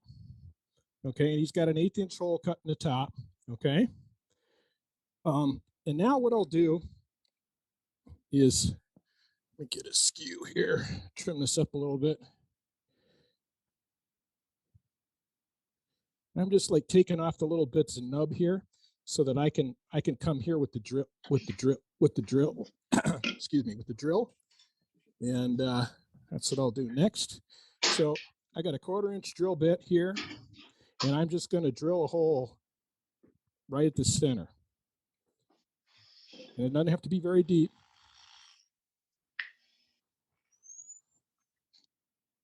Just got to get it kind of straight. Yeah, and if you want to set this thing off so that it's lopsided or off center or something, you can drill the hole in a different place. Got it. So, you've got it scooped out, right? Yeah, it's slightly undercut. So I don't know if you can actually see that. Yeah, you can see it. Yep. So it's slightly undercut.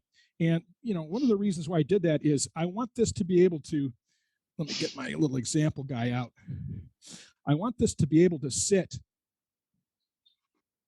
right on the rim. Okay. I want it to sit flush on the rim here. Okay.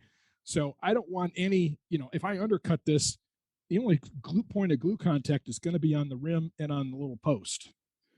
So, and that's plenty to hold it. So that's my goal right there. Okay. All right. Any questions so far? All right, you're making it look simple. This is a pretty simple project. So, I would encourage people and people love them. So it's a great, around the holidays sort of project. Bet that would be fun with kids. Well, it is.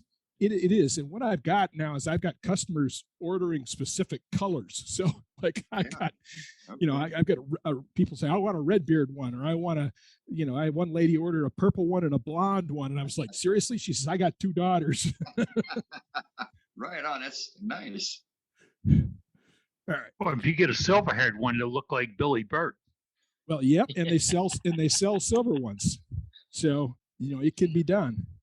All right. Now my only caveat with this one, with the body, is that I need to have, let's see what I do with that. Oh, there it is. I need to have the body has got to allow the hat to overhang. So if I show the example again here, I want overhang from the hat because it'll cover the glue joint. It'll cover the glue joint where the beard is. It'll make it look seamless. Okay. My other guy here So you can see where he's overhanging here. Okay. You can't tell anything. You can't see where it's glued. Yeah. I'll have to clean that out later. He's got shop man glitter from the shop. That's what he's got. He's been working hard. Yeah. Working hard, you see. So if my hat is like this, let me get out I had a set of get out another one, I guess. So my base is like this, and I'm just going to ballpark it. I'm going to move like about a 1/4 inch or a 1/2 inch in on either side. It's got to be less than that. Okay. Now, the way I'm going to do this body here is, this is going to be the bottom here. And I'm going to put the post on this side. So it's going to slope gently this way, but this bit at the bottom is what I'm going to use the calipers for to make sure that it's the right size. Okay. Okay.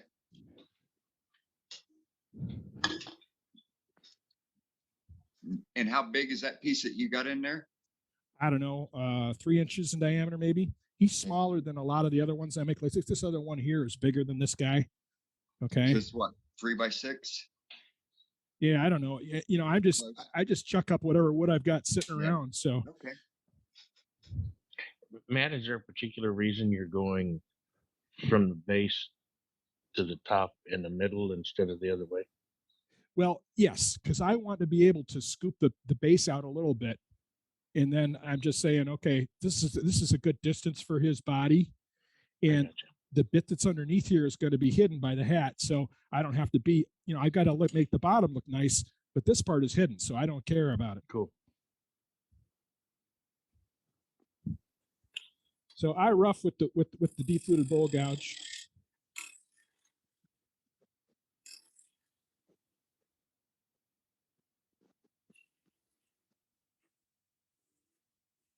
And I'm going to have to get the tailstock out of there at some point.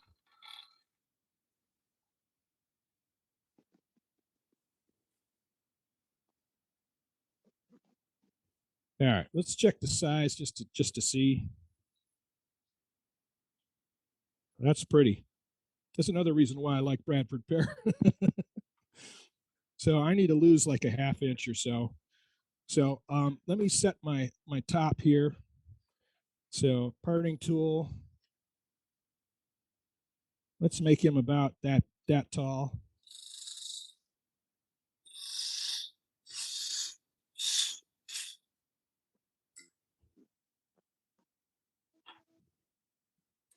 So it's sloping from the base to the top.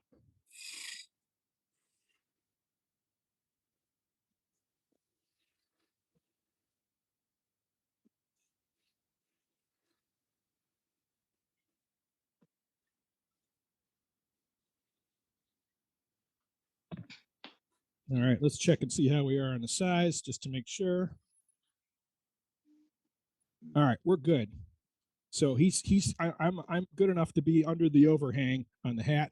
So now I can just do any cleanup I want to do here. Okay.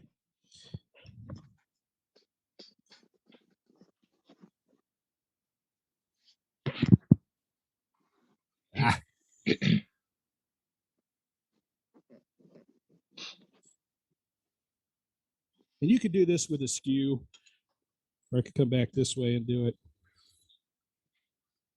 All right, so let me clean up the bottom here and then bring up something to hold it with.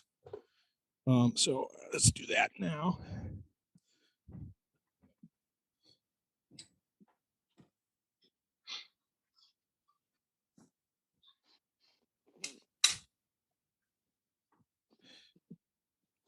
So Matt, what speed do you turn at? Well, these I'm running like around 2,000 or faster. Okay. I'm being gentle here because y'all are watching. Right. No worries. No worries. Yeah, no pressure. We know what happens when you demo, you know? Yeah. It happens. I was reminiscing with some guys in my club. I mean, I started demoing long before I should have probably. But everybody was like, Matt's demoing, it might not be all that good, but it's going to be exciting because he's going to throw something. That's funny. So, but I never hurt anybody, and it didn't always come off the lathe, but right. I was enthusiastic. All right, so I'm dished up. Let's bring our little, because we're going to get thin on the tenon. So I'm going to bring up a little support. It's not really a lot of pressure. It's just a little bit of pressure. Now, I have here a 1/4-inch wrench that I bought at my local pawn shop. Looks like that. I have not modified this in any way. It's just a 1/4 inch. And I use this as my gauge. Okay. Yeah. So that's what I'm going to use. And I'm just going to go down to the tenon here and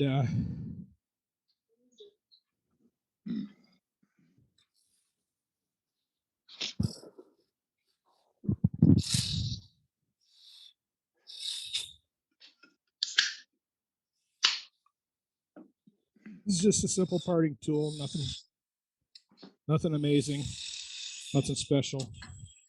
I do slightly dish the inside of this too. I don't want the hat sitting there. I don't want a visible crack. So I'm dishing this a little bit here, ever so slightly undercutting it. Is that clear? Yes. Okay. When he's saying dish, he's saying making a little concave. Yep. The top of this is down to the tenon, like where the tool is right here. It's ever so slightly concave. Right. And it just needs to be a little bit, don't it? Yeah. And you don't want it too deep because you're going to put glue on there, right? And you want it to have something to hang on to, right? But you don't want the hat sitting proud. Correct. And you don't want a crack to show up.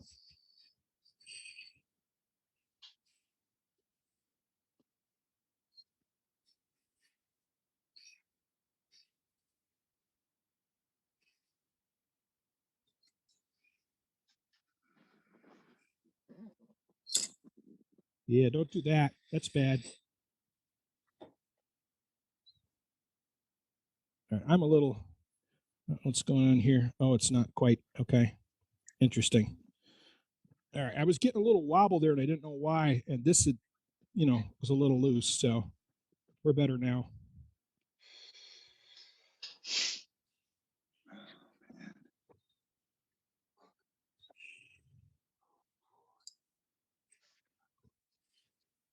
So I tend to slant it this way, the little tenon, if for no other reason than if it breaks. All right, I'm real close. If for no other reason than if it breaks at the short end, and I can fix it with a little bit of sanding.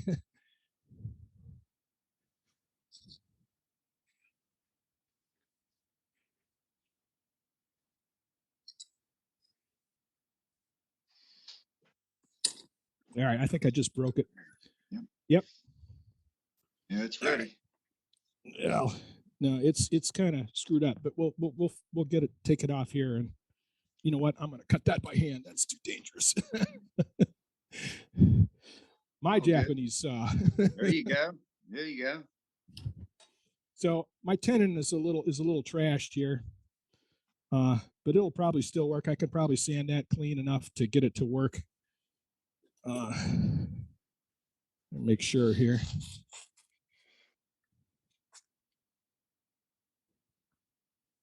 So that's the bottom. The bottom's pretty clean. The sides are clean. Let's see, where'd my little top go to see how that fits?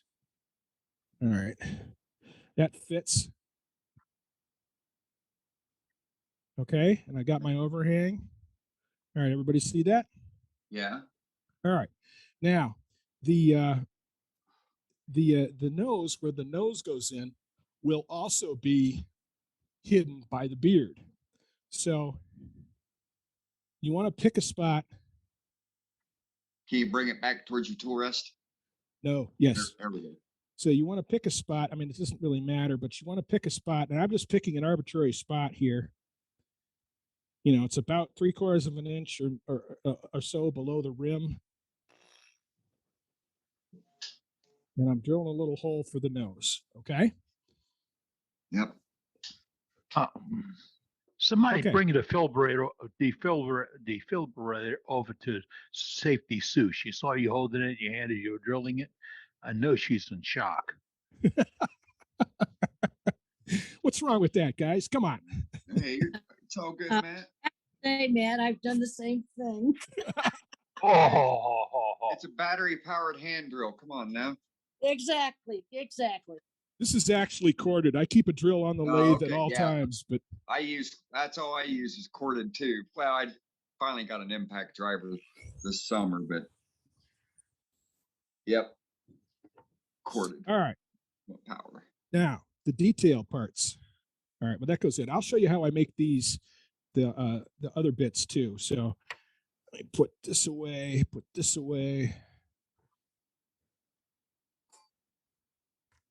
All right. Let me go back to here while I do that. All right, I am wearing a face mask. Let's see what else here. All right, this comes off. I don't need it.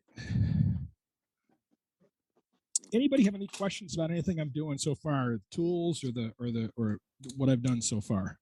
Is there a reason why you're turning the body and the hat in two pieces rather than simply undercutting the rim of the hat and going from left to right and doing it in one piece? Yeah, the reason is that you can use different woods if you want. One of the things that's kind of interesting is to use just sort of, scrap wood or wood you don't care about, like found wood, like box elder or something, for the body, because it's half covered up by the beard. Okay, and then use something nice like walnut branch for the top, where you've got some pretty grain and so on. So you can use different woods. Maybe you've got a couple pieces that are different. And sorry, I'm a little. Yep. No, it's my air compressor burned itself up to this afternoon, so it's a little smoky in here still. All right, so this is 2x4. All right, yep. I cut it lengthwise and lengthwise again to get a little chunk of it. I am going to switch chucks. So let me pull this one off.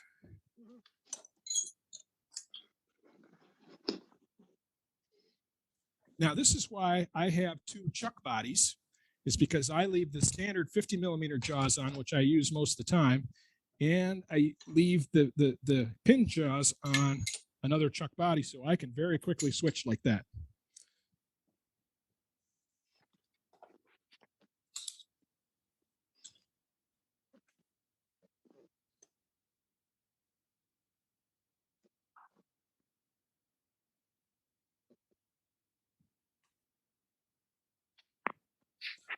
So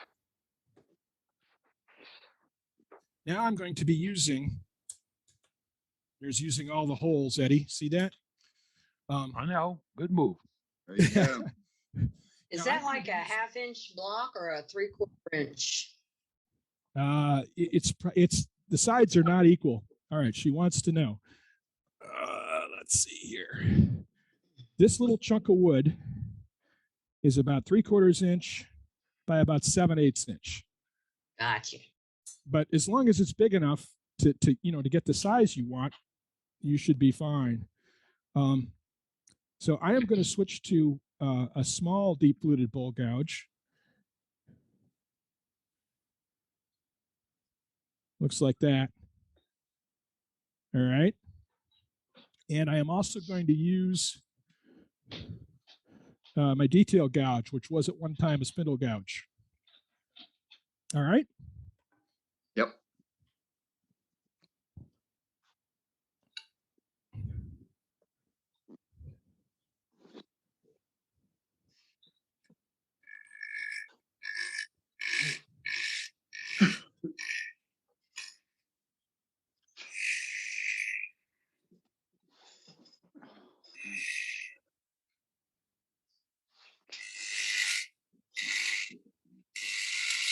Let's make sure I got all the round. I got it all round.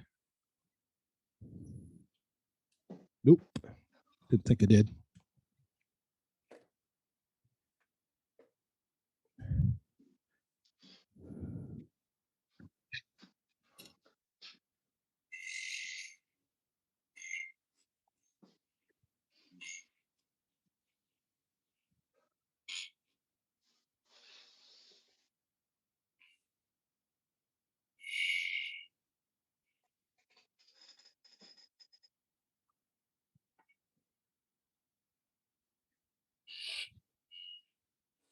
Now you could do this with a skew for the purists out there.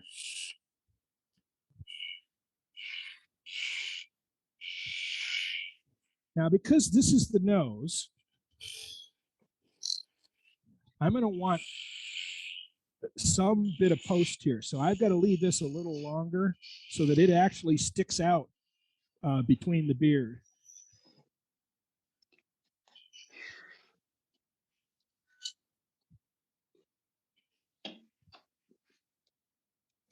And I'm going to hit this with a little sandpaper. The 100 grit tool.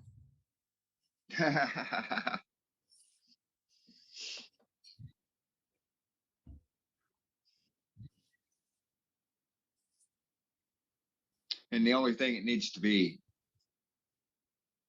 buffed up or sanded up like that is just the nose, the yeah, bead the there top, that you because the made. rest of it's hidden. Got it. How long is that little tenon you made? I don't know, 3/4 of an inch maybe. Okay. All right, so I'm going to need my little 1/4 inch tool here. Let's see how close we are. Careful. Yeah, I'm pretty close. Yeah. Are there questions for me, Dane? No. Okay. No, all right, because yeah, you there's no asked, it's about a 1/2 inch long right now. okay. That's what I was thinking, is about a 1/2 inch, but okay. Yeah, Yeah, that's and I'll make it a little You don't longer, I need guess. much. Yeah. So, and I'm going to use that parting tool again to get down in here. Yeah, it only, let me get this other one out to show you. It only sticks out about that much. Okay. Yeah. So, I mean, it's only sticking out about 1/4 of an inch. Right.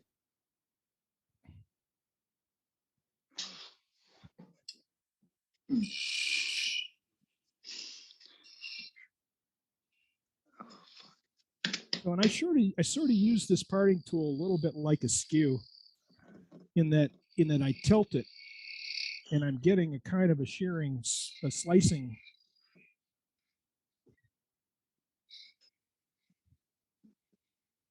Yeah. It's not really a cut. Parting tool. Yep. Good job. All right, let's check it again. And we're pretty close. Now you can use this thing as a, if it'll fit, then you can like use it to burnish. So I know I'm in the right size there. And I'll take a thin curve parting tool, looks like that, and take it off.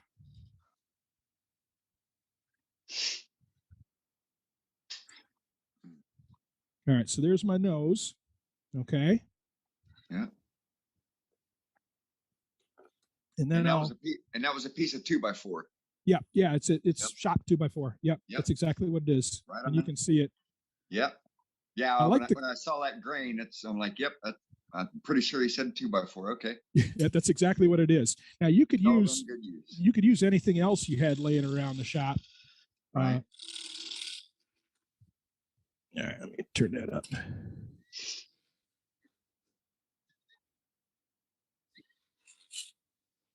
Now, on these, I like to do a sort of an onion shape. I think it's interesting. You don't have to do it that way. So I do a shape that looks like that. All right. So I got this little point on the top and a little onion shape. Now with this one, you have to be, because a lot of this could be shown too, you've got to be, a little more careful about the finish on this side of it. Okay. So, yeah, I'm getting a little bit of tear out here. So Try and get that with a slice here. Kind of like a Hershey's Kiss.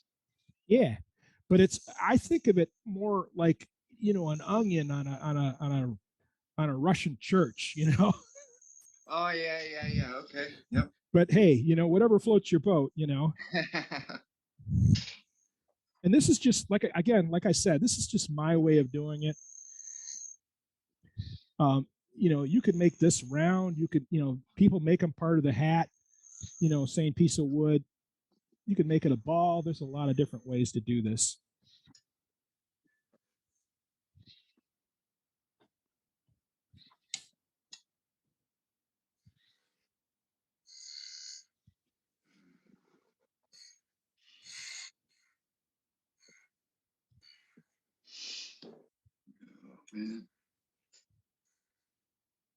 Now I try to get slicing cuts with this.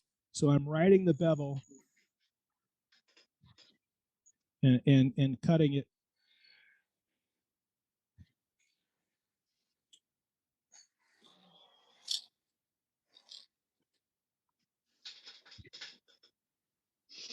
So I've got a good slice going in this direction with this tool.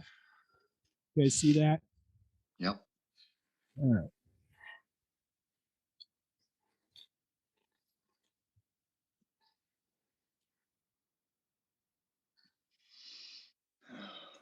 All right, I'm going to switch to the parting tool because it's getting hard to get in there.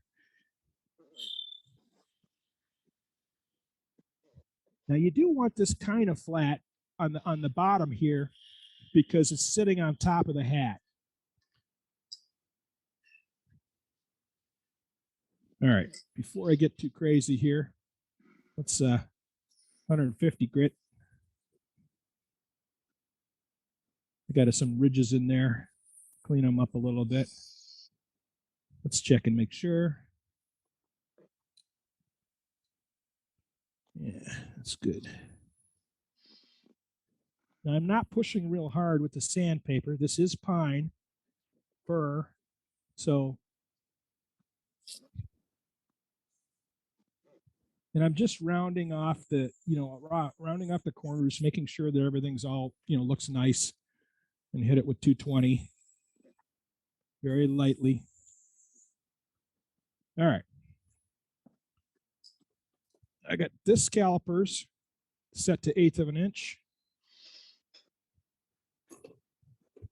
And we need just a little bit more here. Now this is, because it's not sitting up, it doesn't have to be that long a tenon. It's just enough to hold it in place. All right, let's see how we're doing here. Almost there.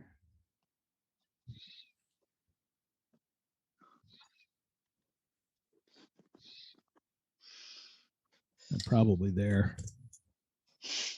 Yep. Okay. And then just take it off.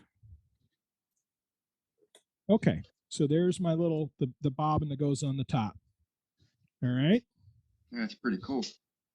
Yep. Now what I'll do, I got a little extra stuff here in the bottom, but it's probably a little longer than it needs to be. This is a Dremel. I'm just going to take this down a little bit.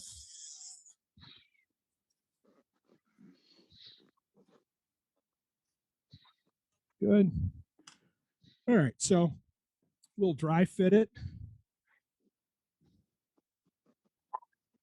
All right, I'm happy with that. And find my body here, dry fit my nose. Need to take this off a little bit. There's a little bit extra junk here in the bottom.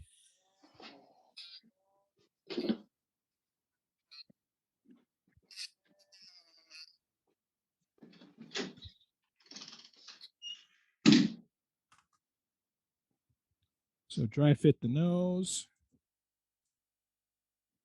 All right, we're good there too. All right, so all my parts fit. The glue I use the Type-On Quick and Thick. It's this stuff. Comes in this gray container. when you put it on, it's white, but it dries clear, and it's a real good glue for using with these projects with wood. I use it on the snowmen. I use it on a lot of things in the shop. Okay, so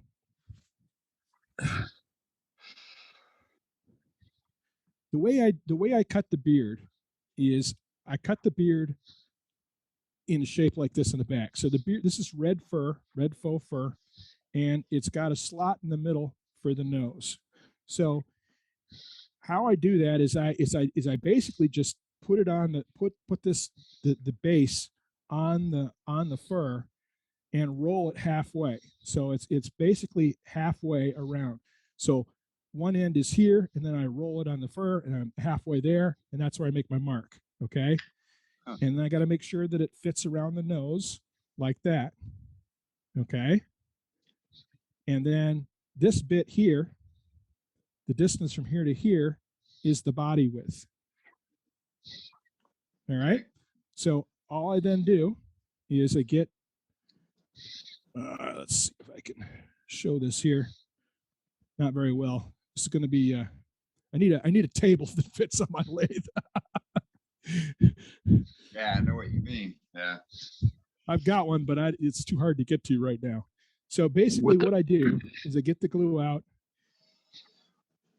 I put it on. I start it here, maybe.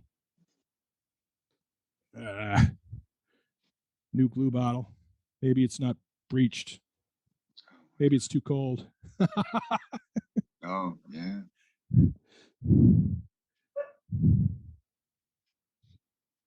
Or maybe, yeah, there we go.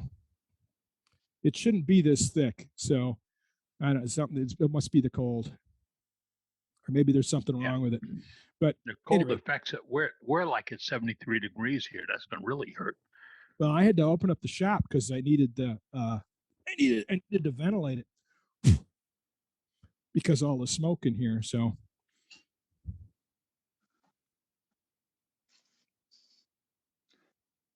I don't know if this will work. I could recommend a new air compressor for you. Well, I really like the one I have. It's just this is not going to work. This stuff is not even sticking. At any rate, yeah, it's the temperature. I haven't had this trouble with this glue before. I think there's something wrong with the bottle. Nah, it's because you're demoing. That's why. Well, no, seriously. I mean, it's something's got to give you a hard time. So yeah. Well, if it's the glue failing, that's the best of most of the worlds I could have hoped for. Stayed on the lathe, right? Yeah, that's right. I'm not sure what kind of shelf life's that quick it has. Well, I've got 3 of these bottles. I bought 3 bottles at the same time. Okay. So the other 2 are currently in operation. One's downstairs in my finishing room, and the other one's, somewhere else in the house. But basically, it fits on like this. I glue the beard on first. Make sure it's where I want it to be. Get it around here like this. Get it up here, so it's right on the edge like that. Yeah. Okay. And once that's in place and glued, then I put a little bit of glue on here, and just put the hat on like that. Right. So that's how I do it.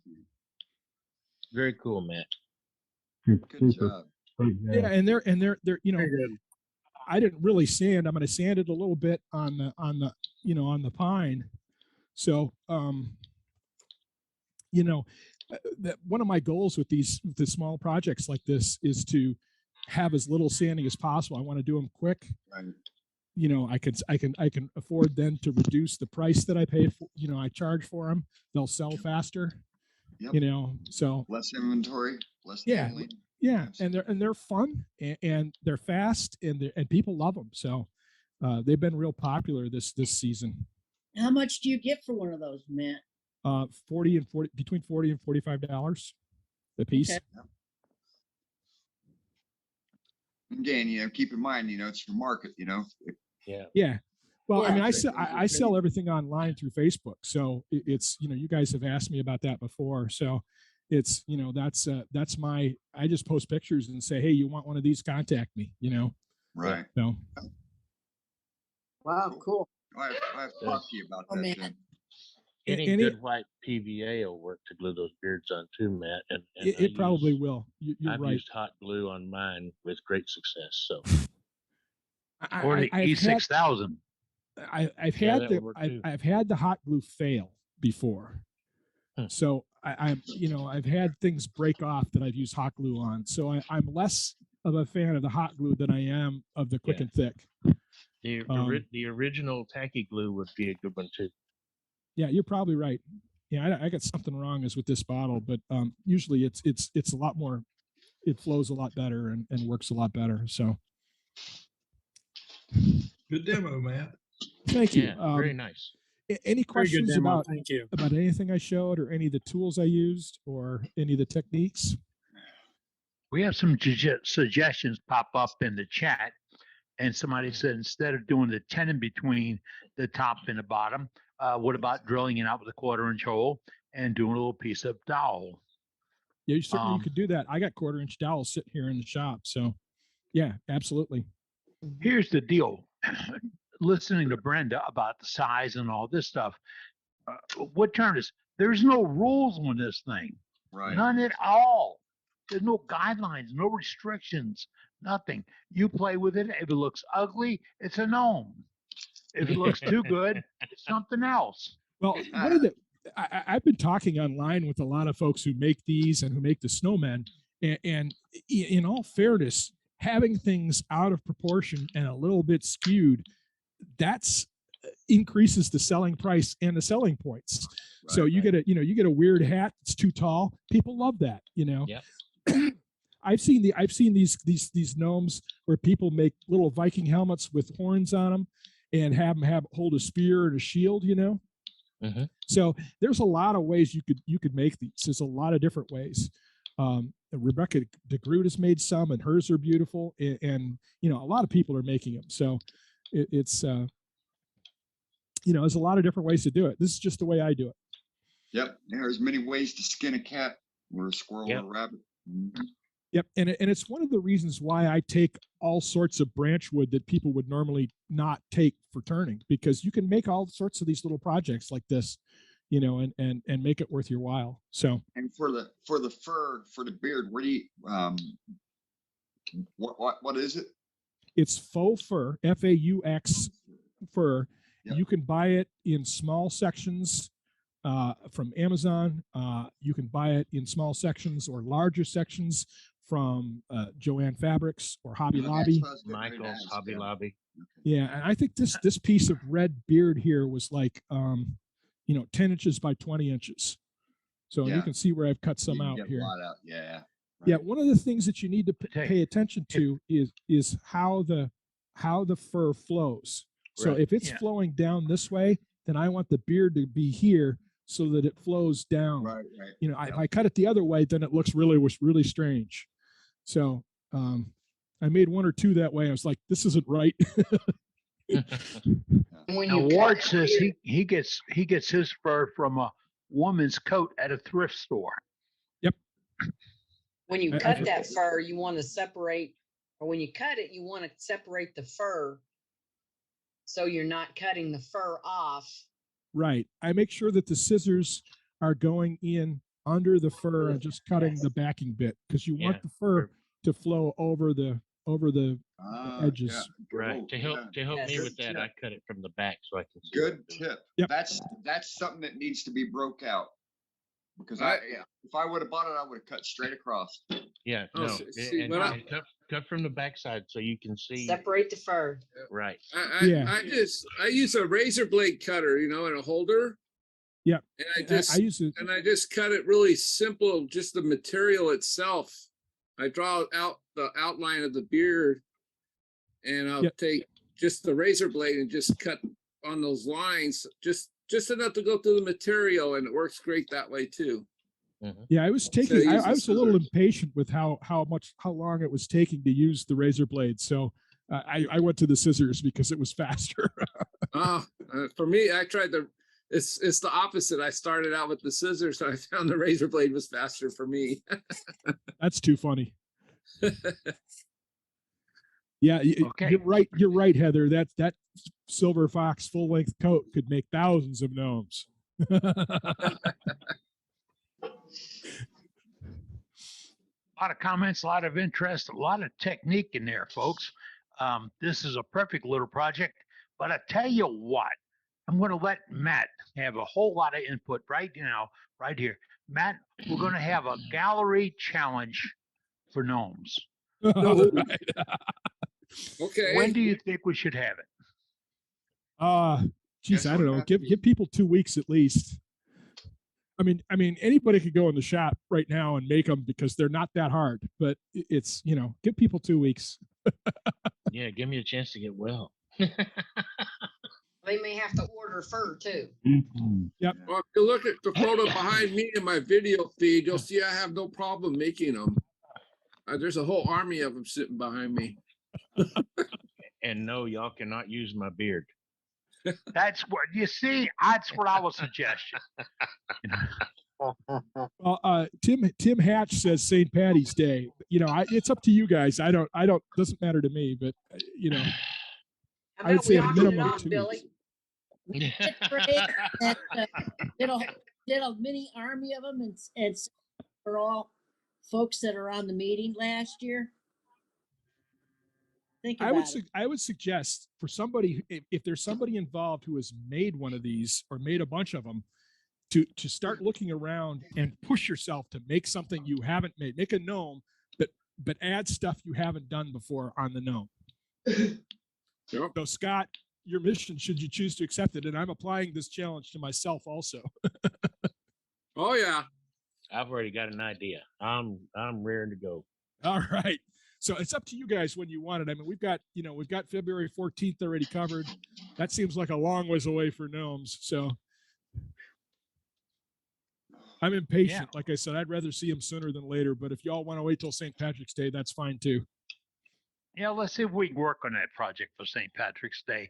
Dave, put that on our website.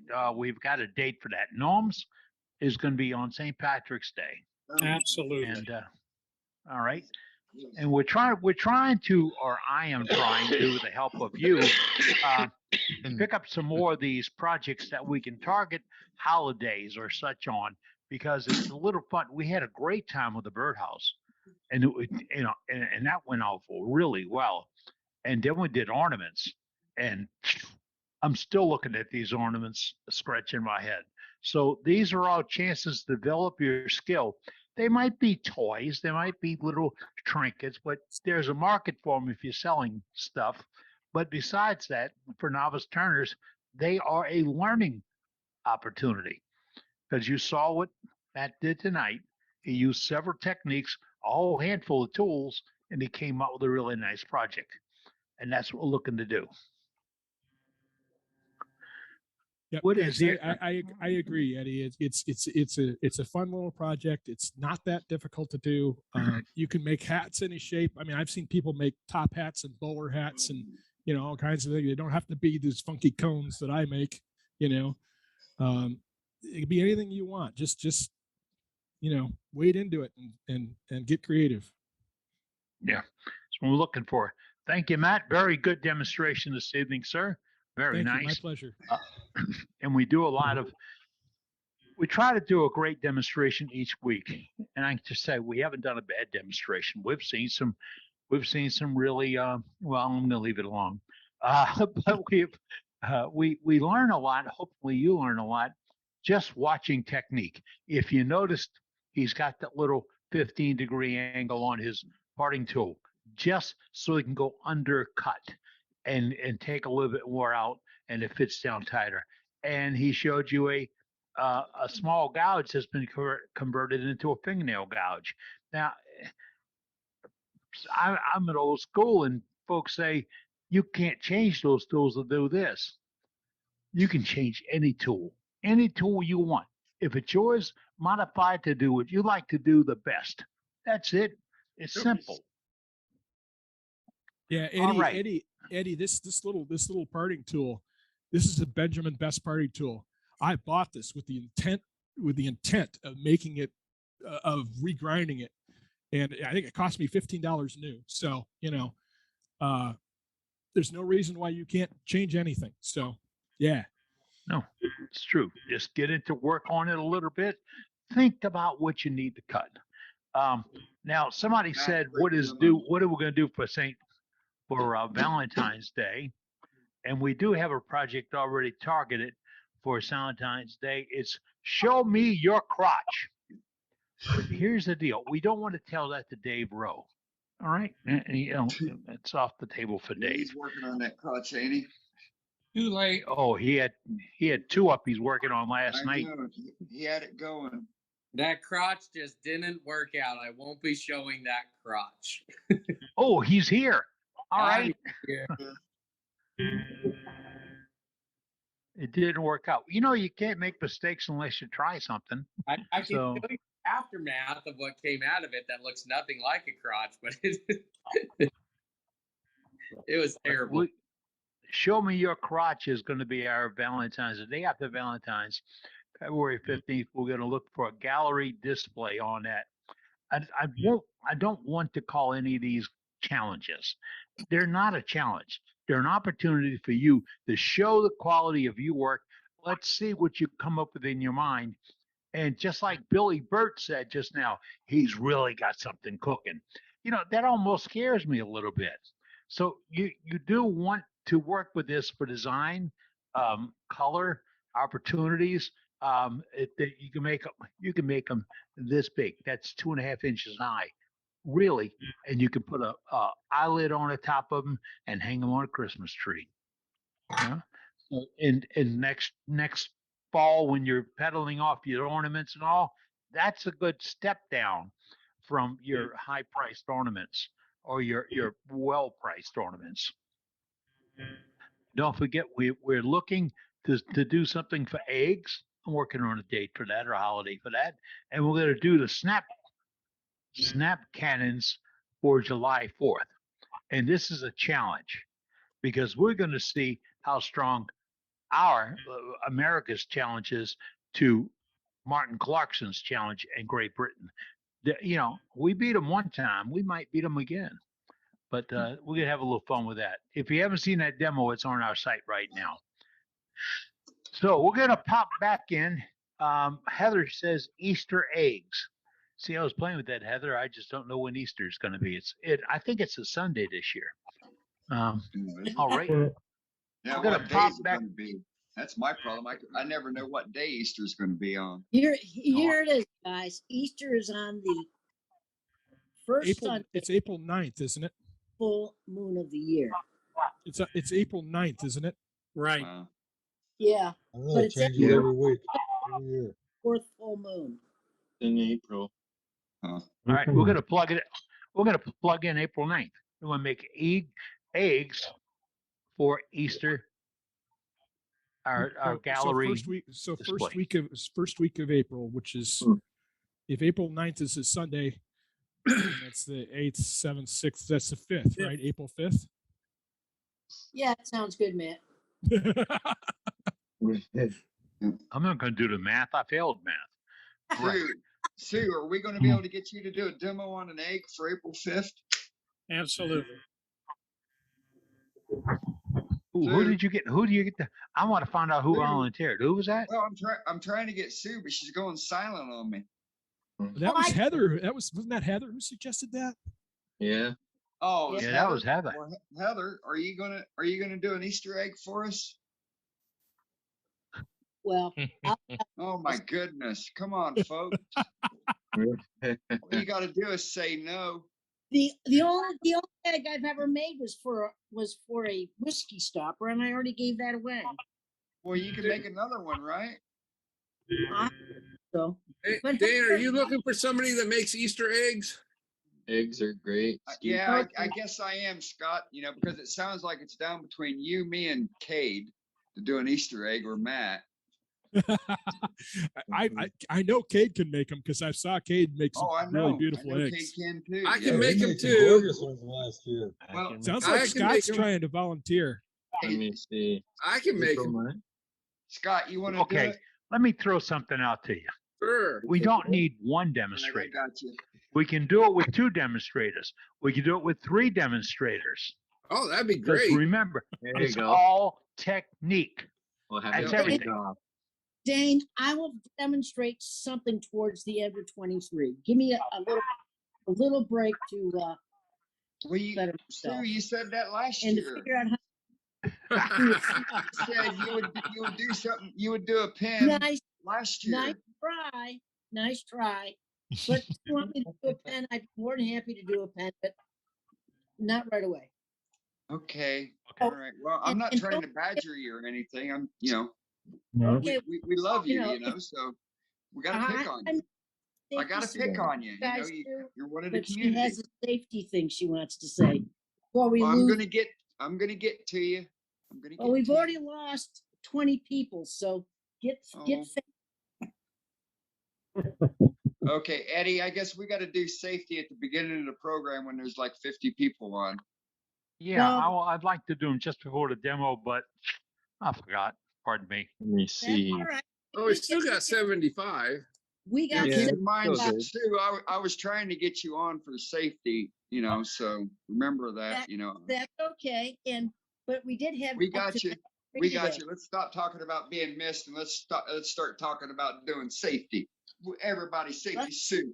First off, Happy New Year, everybody. Yay, And Happy New Year. Same to you, Happy New Sue, Year, same to Miss you. Sue. Happy New Year.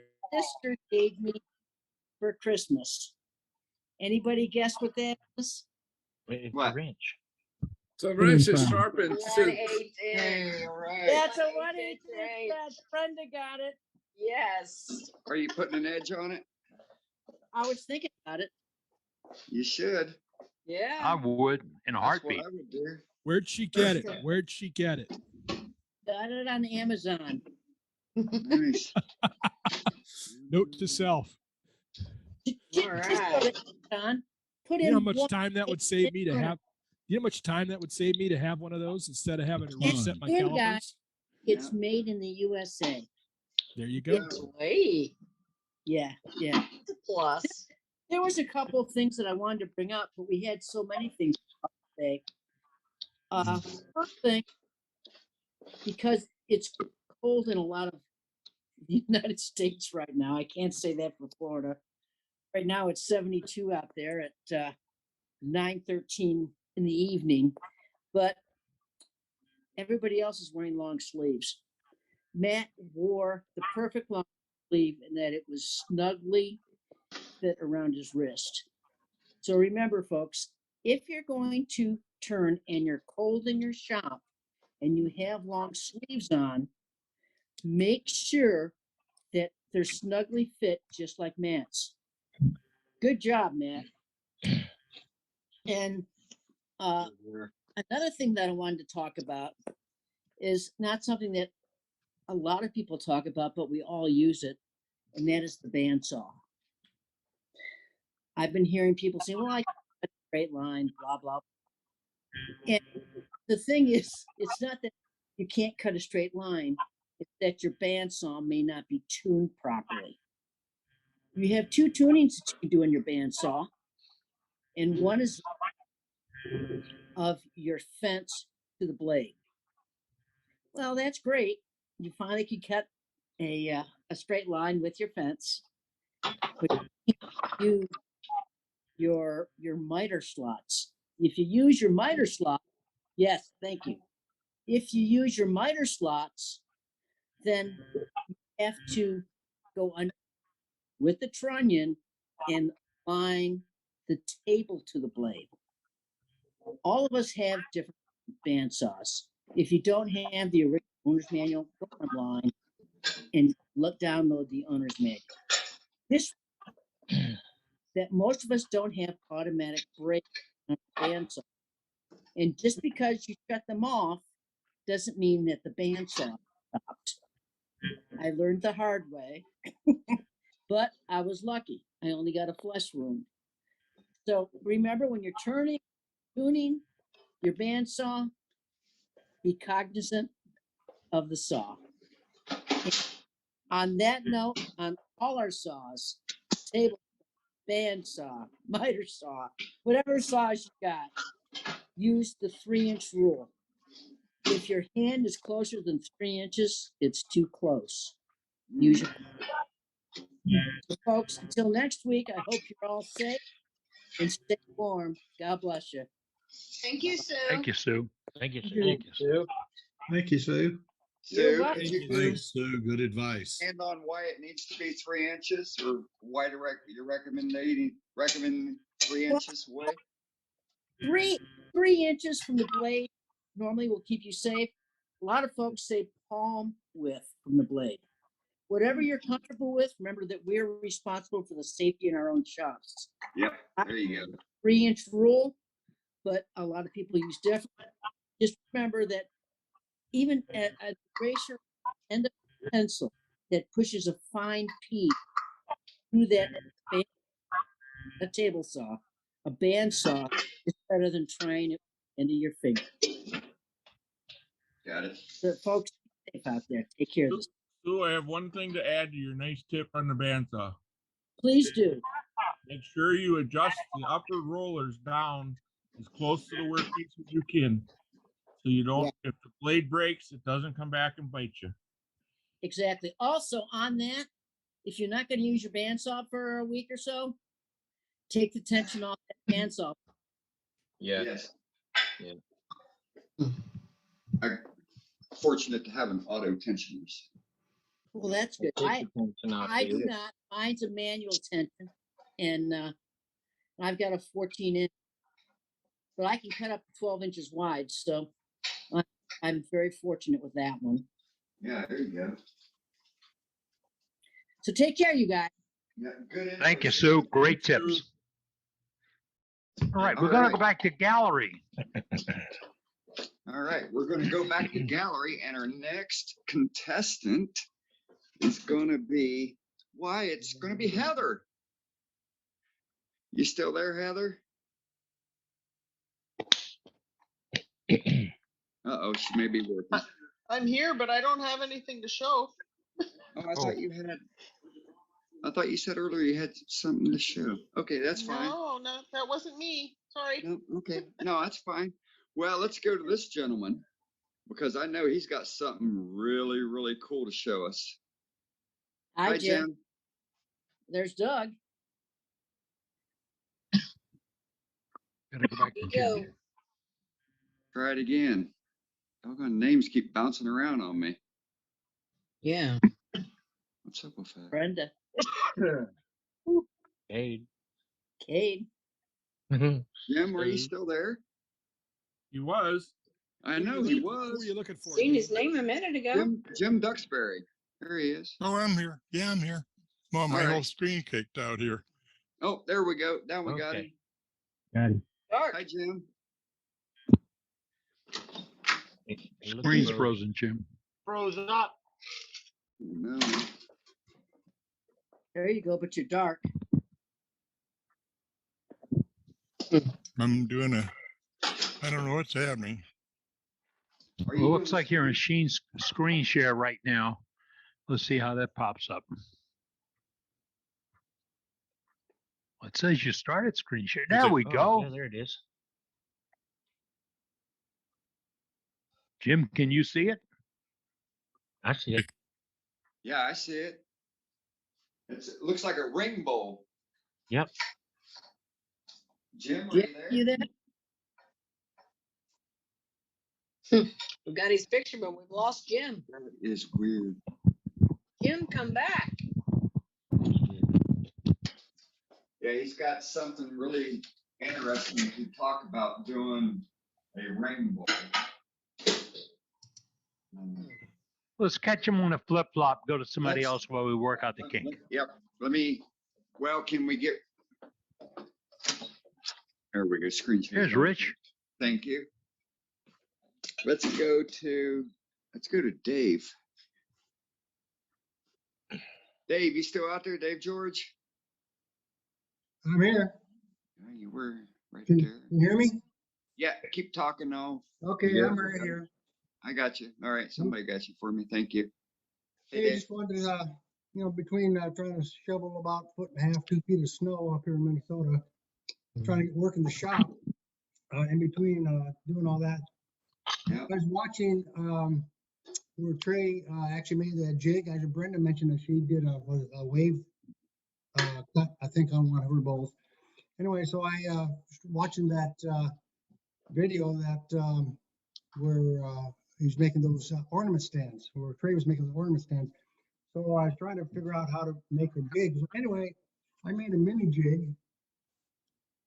Because all I have is an old Craftsman 12-inch bandsaw, and so I had to figure out how to make this work. And it worked. I just want to thank Trey and I want to thank everyone else. It works fantastically. As far as all I wanted to do was make a 15 or 20 degree cut on the ornament base, and so I finally got. Ow! Okay, hit the floor. My assistant wife, who's still laughing her butt off right now, said, "I'll get it." Anyway, so what I ended up doing is I ended up making the ornament stand, and I showed the ornaments I think last week. I ended up making about 8 more, and actually I took the finials and I redidized them with the permanent marker, and that's I finally figured out the wood I had for the wing bowls was apple wood, a crab apple tree in my backyard. Anyway, That's cool. The Nice job, Dave. the base, thank you. The base is a spalted cottonwood, and what actually makes this is that 15-degree cut or whatever degree cut you want to make. And I use the number 8 round wire. I used to do all the time in the electrical industry, and it works great. And I haven't made the jig yet to bend that, so it's kind of hand done. But I actually am pretty satisfied with it, and I'm looking forward to turning more of these. But the secret, well, thank you. The secret is that jig. I tell you, that makes it safe on the bandsaw, and like you say, I've had one nick on the bandsaw and it scared the hell out of me, and so I try to keep hands away from it. Yeah, and so that jig worked wonders, and took me a day to make it because Trish says, "Where's the plans?" Trish is my wife. She says, "Where's the plans?" I says, "What's in my head?" Yeah. That's scary. But But it worked out. Dave.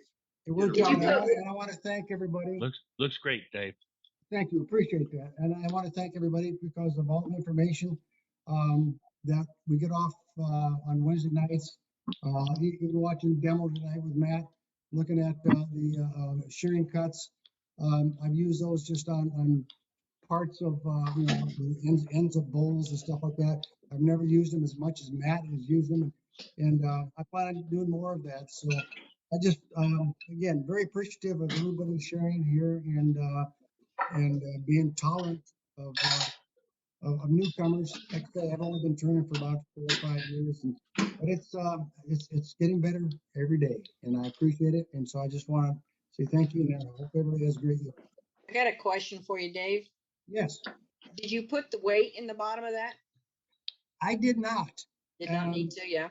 I did not, and the ornament is not that heavy because it's a half wing bowl, and the length of base I had was about 4.5 inches. And once I did the 15-degree cut, of course you take off at least about an inch or so. And I was going to, and I forgot to. Let me back up. And my wife says, she says, "Did you look at Trey's video?" I says, "Yeah." She says, "Well, when did he drill that?" I says, "I don't know." It's good. My memory was not as accurate as what the video said. So I didn't drill it when I should have. And so I figured I could drill it now. But once we get this all put together, with the ornaments I'm displaying on it, it does not need a weight in the bottom. But the next ones I want to do, because I thought Trey actually just did this like a cone. Well, his actually came in and actually it was more of a sweep here. Yep. To where it came up and then went like this. And I think that would lighten up the base enough that I would probably need to put weights in in the future ones. Yes. So that's something that I need to remember to drill when I start lightening up these bases. But this one actually, for the first one, I thought turned out okay, and looks very nice. And I think, well, thank you. And like I said, it'll be on our side server. I think my second or third one, I did the same thing. I forgot to put the 2 tenons on the, or a tenon on each end and Yeah. drill, so you could drill the bottom hole. Yes. Tried to drill it afterwards and ended up making a funnel. Oh. I thought about trying to drill this thing and then trying to hold that, with nothing other than that cone. I think, man, this is not going to be easy. No. And then we're safe. That's right. And so we just tried it without the weights and with the ornaments that I'm using on it, it doesn't need the weights. So yeah, looks very nice. I probably need to, or a little less weight on the base. I would probably need to weight it down. Are you going to now try a wave bowl with using that jig now too? Yes. The jig I made, which cool, is still in one piece, my wife says. It's very simplistic form compared to Trey's, and to where I can't really adjust it. He had all these adjustment holes in it. I can pivot it and all that stuff, and I can slide it in and out. But as far as the wave, for what I want to try next, I have enough flexibility built into that simple jig that I can try that wave and see how that comes out. And then if that works okay, I'd probably make a jig that's a little more sophisticated with a little more adjustments in it. Yeah, I suggest you watch, what I say his name was Dave, no, John something. John Beaver. Yes, John Beaver on YouTube, because he shows how to do, uses the dowel pins. Because when you glue this back together and squash it together, it slides. It tends to slide. Okay. The dowel pins, Okay. See what I'm saying? Yes, I do now. John Beaver, yes. Right? John Beaver, wave bowl, yes. Okay, I will look that up. I spend a lot of time on YouTube and just, I think my grandkids think I'm crazy, but I'm watching wood turning. Yeah. John Beaver. YouTube is not supposed to be for us old people, right? Yeah. Yeah. Yeah. Thank you, Dave. Appreciate you showing us tonight. Come on. Thank you. I appreciate it. Thank you. I'm going to go to our chat before we pop the next guy. I want to go to our chat because this is an excellent source of information right here. And someone said, we're tuning up the bandsaw. And Sue said that, pardon me. And how to line up the bandsaw. Alex Snodgrass, Alex Snodgrass. I believe Alex is the finest at it. And if you watch his videos and his tricks and tips, your whole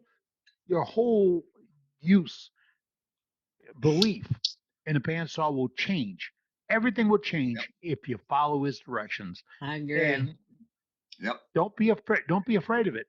It is such a simple thing to do. I did it for a club I belonged to a couple of years ago, and the guy said, "You don't have to take the table off to line that up."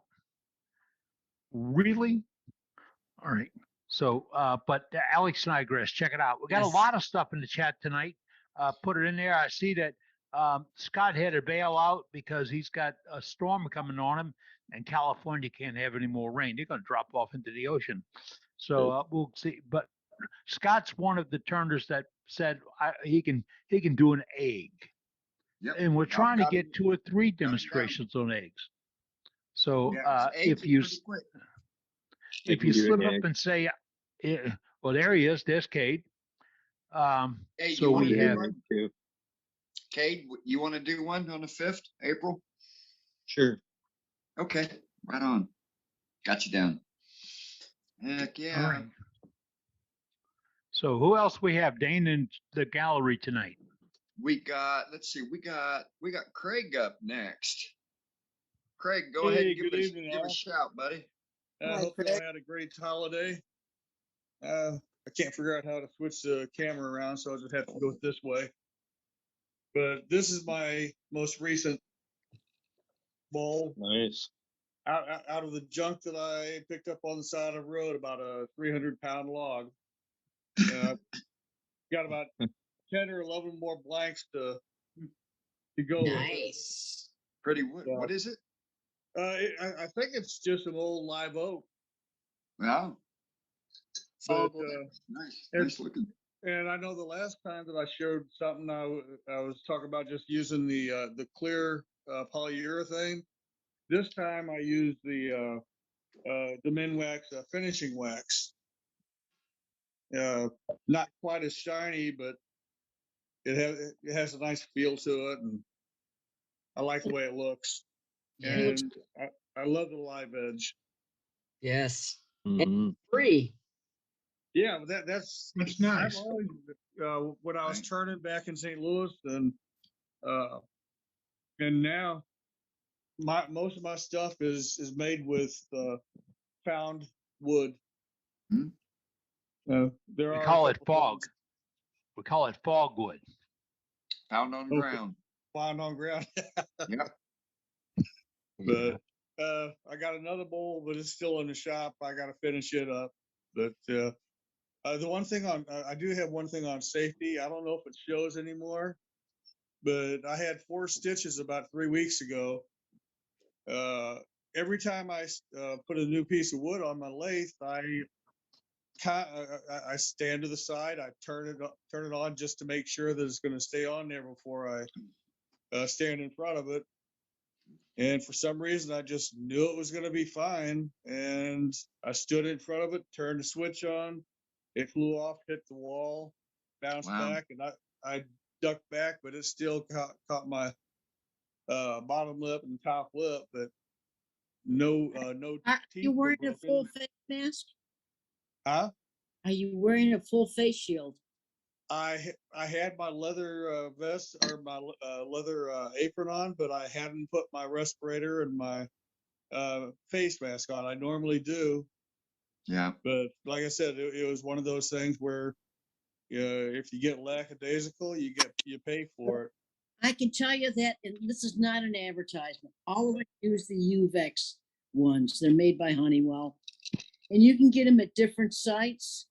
They run from $39 to $89, whatever you want to pay for them, and they're the same mask, the same thing. Go to Amazon. Yeah, pop up. Matt Harber was wearing one tonight. Matt, you with us? Yep. Pop I in wear there, one. Matt. That's what I wear. That's what I have. I won't wear anything else. Yeah, I wear. Yeah, I got it. It's all right here. So, yep. That, and you can buy replacement shields for them when they get all scratched up. Yeah. So it's Well, yeah, fantastic. I mean, Go to like I said, I usually wear the face mask. It's got the 2 respirators on it and everything. So, but just to add to your safety, it was my mistake, my goof, but hopefully other people don't follow suit. Was you turning between centers? No. Nope. It was my fault. It was too big a piece of wood for just the base plate. So, Oh, you had it on faceplate? Yeah. Even if you're going to use a faceplate, you need to use your tailstock to give it stability. Yep. I mean, it's all stuff that I do, and it was one of those times when A blonde moment. Yeah. Hey, lay off the Great. bronze now. Yeah. Great. Great. You didn't take up any time talking about that. Craig, you talked about a situation what can help us with safety. You talked about what could happen. We talked about what to wear and how to shield it off and the dangers and such. You didn't waste anybody's time. You did just what we're supposed to do here at Worldwide Woodturners. And Matt showed you the shield. Some other folks said it's all they use. Please, if you're going to wear a shield and you're going to invest your face, your eyes, your nose, your teeth, like your lips, think about a better one. Those cheeky things that flip around your face that got a lot of wobble to them, you get it at Home Depot, just leave it at Home Depot. Let's go for something. And it's a Uvex. And hopefully somebody can throw that in the Amazon chat tonight so we can find it. I think we ought to have Matt put on his face shield and his sleeves and give us a twirl. Like I see how much impact it can take. Take a bat to it. Give us a twirl there. What kind of twirl are you looking for? There you go. There you go. It's official. He's a model. Oh, good Lord. Don't go there. I'm a model. We're not making fun of you, Craig. It's just that safety primary thing that we deal with. And I'm glad that they've let me do safety this year. So, and I'm not the best at it, but I learn when your guys are learning. I think it's very important, Sue, and I'm grateful that you do it, and I'm grateful that this group makes it a priority, because I think it's critical that we all hear it. We all need the reminders. We've all been there. We've all done it. You know, I've done. I know sometimes I repeat myself, but that's because it's so important. I'm glad you didn't break out any teeth. And it's brave of Craig to actually admit it too. Exactly. Yes. So, but we need to put him on the Band-Aid brigade. Okay. Yeah.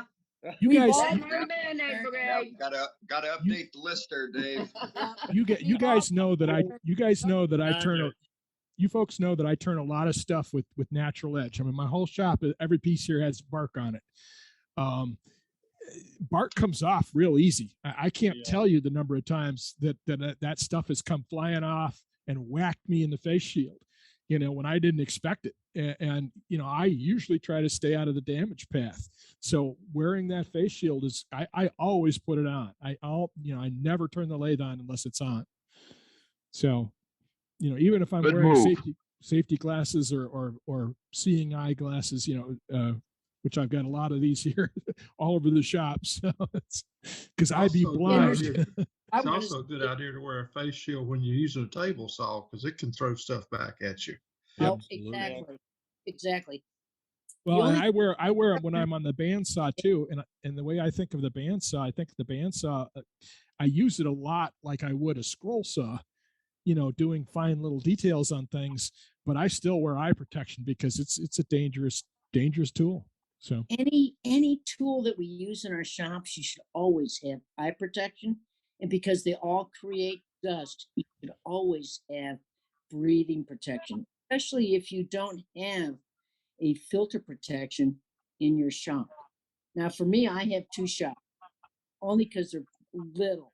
I have a one-car garage with all my woodworking equipment, and I put my turning equipment in the floater room.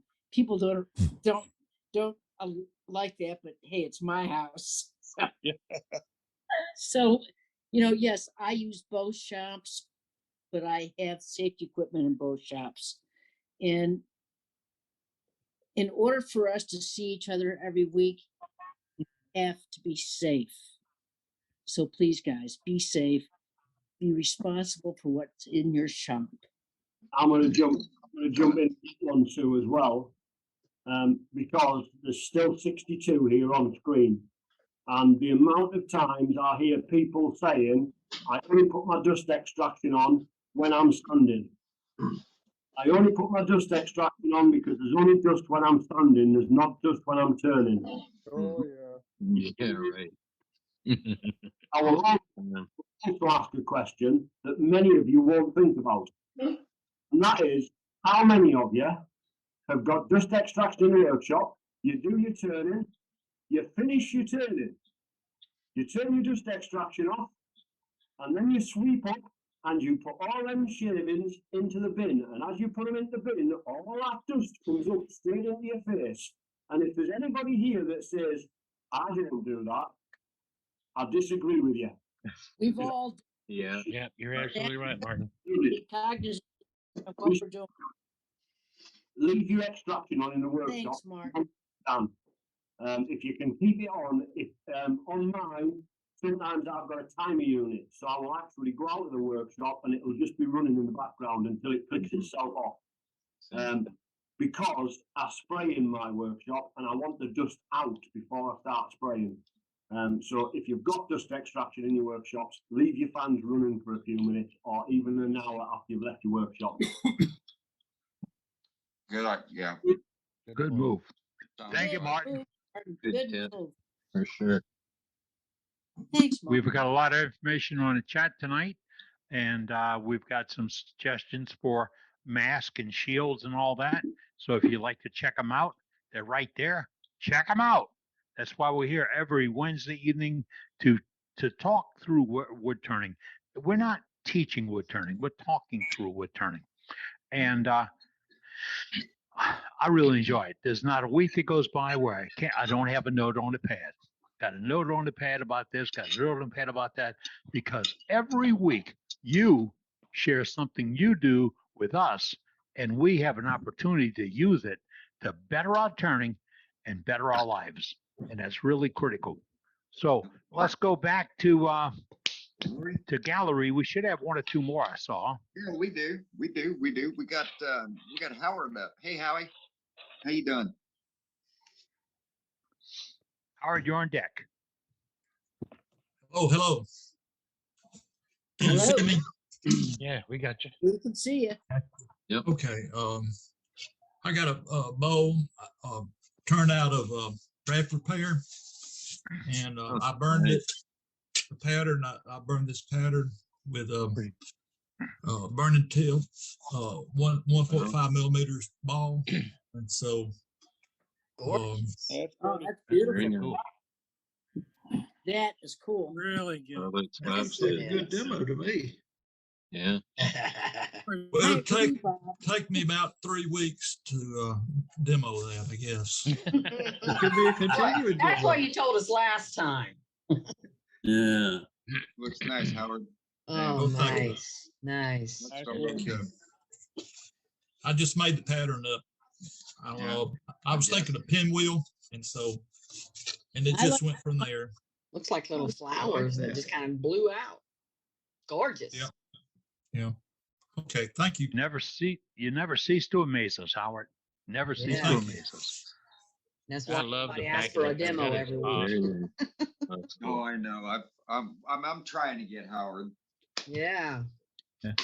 Got some nice stuff. Who's up next? Well, gosh, we got Oh, this no. guy down in Corpus Oh, Christi. no. No, Got a no, couple don't of go. No, he Oh. says he's going to show us his crotch. Oh, Eddie's got it. The hair. Oh yeah, we got Doug Rowe. That's right. Shoot. Doug, where you at, Doug? He's on. Got the Oh. photo. already. Look at that. He's got a mohawk. Okay, A so faux hawk. if I was to show you this, about to show it to you, and I said this came from a crotch, you'd think I was lying. But since I did turn it live on Facebook, you can go to my Facebook and see that this is a total failure. But I was able to pull out of it. I saw it. And then once I got to the inside, I really I think the light behind me is messing me up. The inside was cracked even worse than the outside. And was it Billy or somebody was on my Facebook and said, yeah, it's not worth $30 of CA to fix it. And I had to agree. I don't know if I'm there. Maybe. Anyway, the cracks in there are just horrendous. They'd rival the Grand Canyon for how big they are. So looks like a feature to me, Doug. yeah, it. All right. I can't even call it a feature. I don't know. But Fill it with epoxy and return it. That'd be yeah, cool. I guess I could. I'm fixing to do one. I ordered another 2-gallon kit of epoxy, and I'll show you guys real quick what I'm gonna do if this works out. So I have all this bunch of pecan or pecan if you're rich people that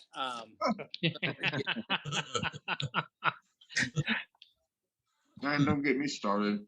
but this thing is, oh my gosh. it was just full of termites or some sort of wood-eating bug, but I'm pretty certain they were termites.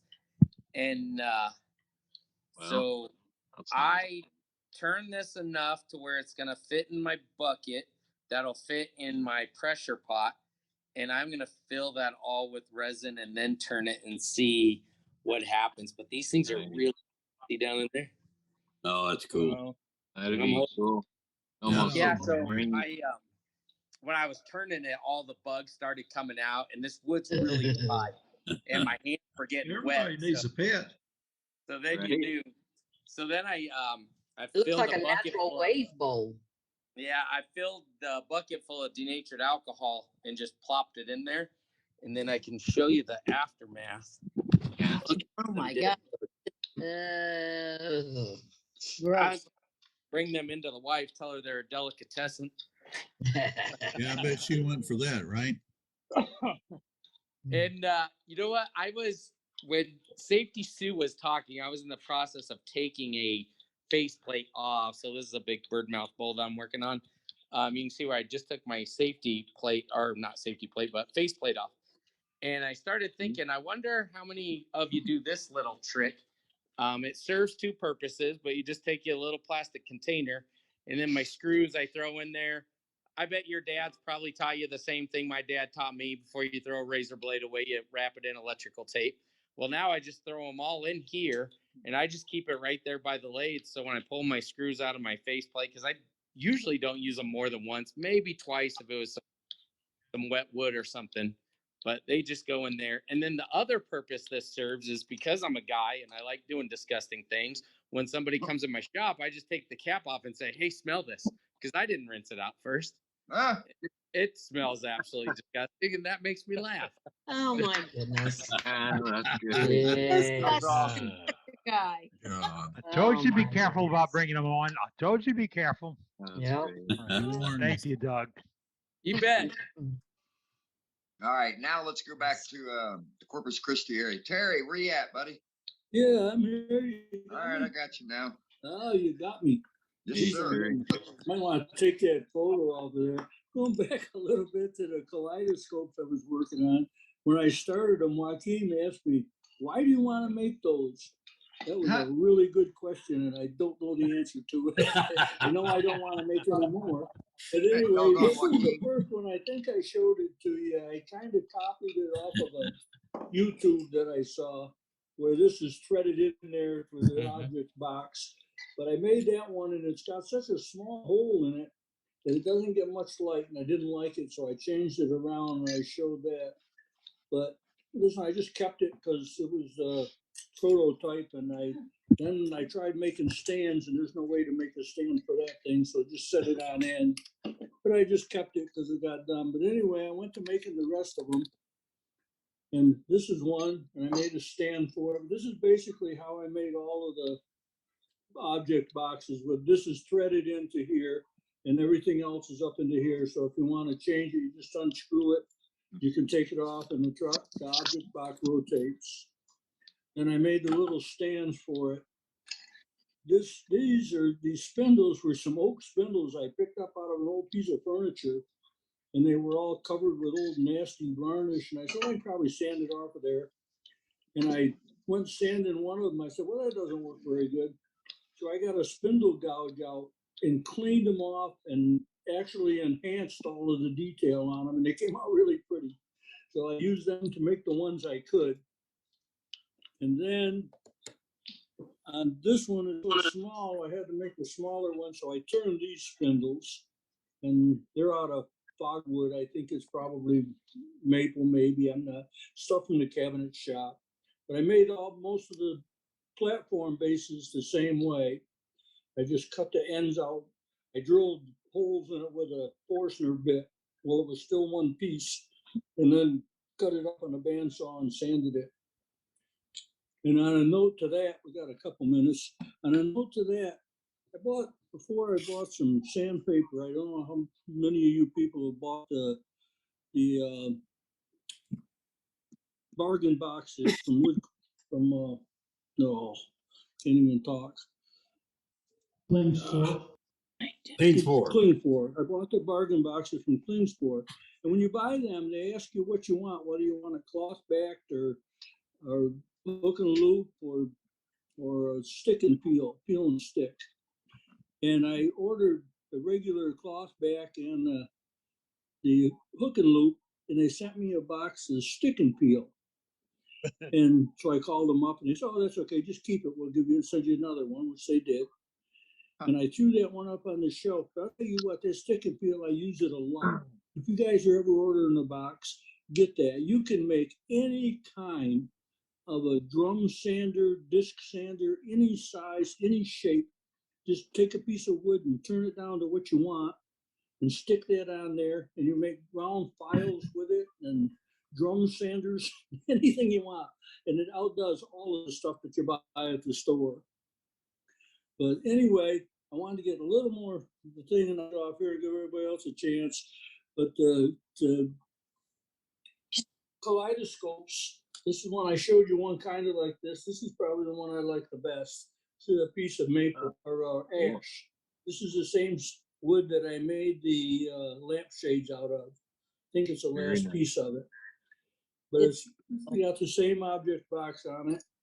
And for the guys that didn't see the carriage that I made for them, it's just a piece of 2x6, and I cut it up in a bandsaw, drilled some holes in it, and made the wagon wheels for it. I thought it really enhanced it a lot, and it makes a real nice table stand to set it on.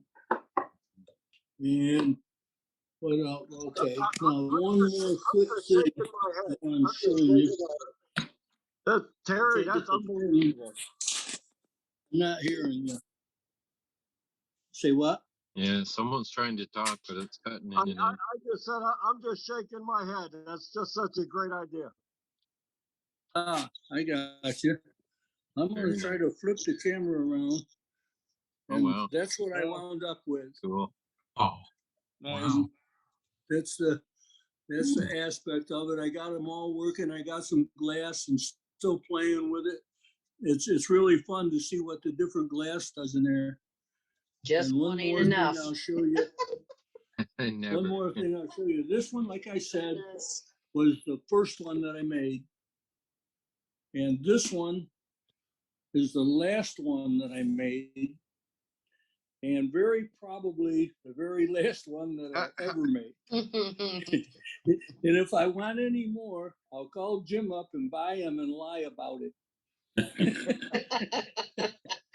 Nice The job. way I made them, there's lots of ways to make them, but the way I made them, it's really a pretty labor. The whole group, I got on and off for a good month or more. Well, Terry, I'll tell you what. Even maybe a demo on making the wheels. How's that? Yeah, I can't get the computer, the iPad to work in the shop. I wouldn't mind doing it at all. And I can talk about it real easy and show how I did it, but as far as actually doing it online, I kind of went over it a little bit on before when I showed those wagon wheels. But I'd be more than happy to build the jigs and stuff and set them up and show them in here and maybe make a couple more different ways of how I did it. Hey, Terry. It was really pretty easy. Now, you might not have saw the 3 weeks ago when I showed the little jig that I made. Yeah. Hey, Terry, one of the things you could do is you could film what you're doing in the shop with your phone and then show it to us on the computer and talk about it when you're showing it to us. You know what I mean? Yeah, maybe. I could try. I'm not much of a computer technician. Took me about 2 years to figure out how to turn this thing on. Terry, something else that you could do is you could take photos of that specific process and then put the steps on it, and then put it into a Word document, Google document, or a Microsoft PowerPoint, and then we look at the document through the file share on your screen, and you talk us through the steps with the pictures that are drug into it. Yeah, We got another, not this weekend, but next weekend, we got another club meeting. And maybe I'll talk to Joaquin and see if he's got any ideas of how we could get a nice video put together. Yeah. And how we could do it. Maybe I could do it, or he could. He's a lot smarter with a computer than I am. Right. I'm not sure that his Wi-Fi works much Well, better than mine. You know, I'm going to badger him next, right? Because I always got you two, right? I see you, and I automatically put Joaquin down because I know he's coming on, and then Glenn ought to be coming on here shortly, I would imagine. Yeah, let's rock and roll with it because we run out of time tonight. Yeah, Who's we're up? running out of There he time, so is. I'll let y'all There we go. go. Let's go ahead and go to him. All right. I did a hollow form mesquite, and I'm not happy with the finial and the lid. I did something. I didn't have any African blackwood, any kind of blackwood. So it's mesquite, and it's ebonized with black leather side. It doesn't have no shine. It doesn't have nothing attractive to it at all. So it's probably going to go in the burn pile. I'm going to do it. What? Since you don't like it very much, you can send it to me. It is not attractive for me at all. I want something to be really shiny. It doesn't shine. It plays down, my hollow form here. It's just dull because every time you use leather dye and you try to shine it up, well, you take the leather dye off to some degree, and I'm not happy with it. And see how You can send it to me, and I'll see if I can do something with it. Use a spray. Save it for another piece then. Use a spray lacquer, Varathane or poly, and it'll shine right up. It's when you wipe it on, it takes off the black and the oil, so the mesquite won't allow it to adhere. But if you spray, it'll be. I did do some spray. I even did some waxing, and I did not put enough lacquer. Lacquer is what I use. I probably didn't put enough coats on it, and but I did get some African blackwood, so now I want to do that African blackwood. Oh, nice. African blackwood shines up That's real pretty. nice, even with Joaquin. Beautiful, Joaquin. Well, thank you very much. AB It takes is. 3408 really, really good. I will try some super glue on it. Super glue. 3408. No, 3408. 3408. 3408. Don't mess with the others because they don't go on like 3408 does. But I've done hundreds of them, pins with CA glue. But you think the 3408 is that much? It's not the same. Yes. It is. It is better for totally a bigger different than the surface. tight bonds and the star bonds. Yeah. You don't have to put the CA on. Worry about getting too much on there because it's going to give that dreaded white bloom. Oh. You don't have the smoke. You don't have the burn. Yeah. And Or do you have? it's one coat and done. Wipe it on and wipe it off, and then buff it. Call Mark up. Get a dedicated Vonex, a buffing wheel and a bar of Vonex, and get some 3408 for it. Yeah. You'll pop it out, and then watch. I'm real successful with the CA, but I will try it. I will try it. It's totally. I used to use the others as well, and then boom, we're here, 3 years ago, and Mark's talking about, I'm like, yeah, okay, I'm gonna try it. Called him up, me and him chatted for 3-4 hours, and and I got my package. Yeah. And I was super stoked because Mark's the dude, man. Yeah, I got his number. I've done some stuff with him in Atlanta. Yeah. Once you try it once, you'll know the difference. Yeah. And that's all I use now. Okay, I'm gonna try it. Well, team, I have an extra little bottle. I'll bring it to the meeting for you. Be hooked. There you go. Okay. Oh, there you go. 2-ounce bottle. Oh yeah, that's right. Free sample. See, I thought one of you guys down there used it. I thought it was you, Joaquin, but No, I have never used it. It's I've done hundreds of pins with it. Been happy with it, and didn't see no reason to since I was successful with it. But I'll try it. I'm subject to something. Well, think about it, because you don't have to go through the micro meshes. You don't have to wet sand it. You don't have to then grab the polish and wax it. You don't have to do 10 layers. I've got a procedure of my own that's not like anybody else's, and I'm very successful with it. Okay. But I will try it. I will, Okay. especially since Terry's got some. Yeah, Terry will show you how I'll to bring do you that. some. Yeah. Okay. Yeah, We'll let you know. Hopefully, well, we don't have our meeting till the next Saturday. Couple of weeks, I'll let you know what happens. Okay, sounds good. Okay. Thank you. All right. You're welcome. Listen, you go can to, always you can always call me up. I'll give you a little tutorial on the iPhone. Okay, Mark, I We can will. do a FaceTime. Yeah. I will. I got your number. Okay. Okay. If not, hit me up. I've got his number too. All right. Now, I've had it for a long time. Let's pop over to Ward. Yep, let's go to Ward. Hey, Ward. We got you now. Can you hear me now, though? Yep. Sir. Hear ya. Okay. Thank you all for letting me join. This is my first time on camera. Oh, welcome. I turned this bowl here, and I'm not sure what type of wood it is. I went to an estate auction for a wood turner. He had passed away, and I bought it. He had partially turned it. I don't know if you can see very well. It's box elder burl. Like box elder Yeah, burl. a box elder burl. With it's got rose color in it. Yep. Box elder burl. Okay, Box well elder that's burl. my Beautiful. it Beautiful. turned out very nicely. Yes, he had Turns apparently nicely, don't it? That's a he had nice turned it. turning wood. Yes, it turned out very nicely. It turned very nice.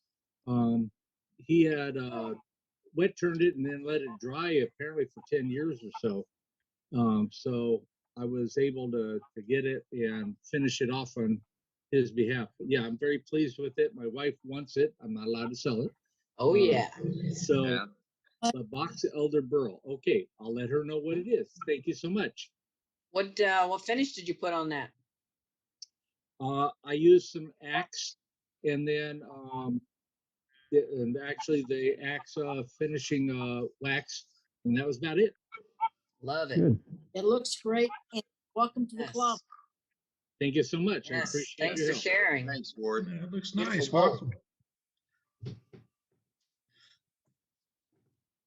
All right.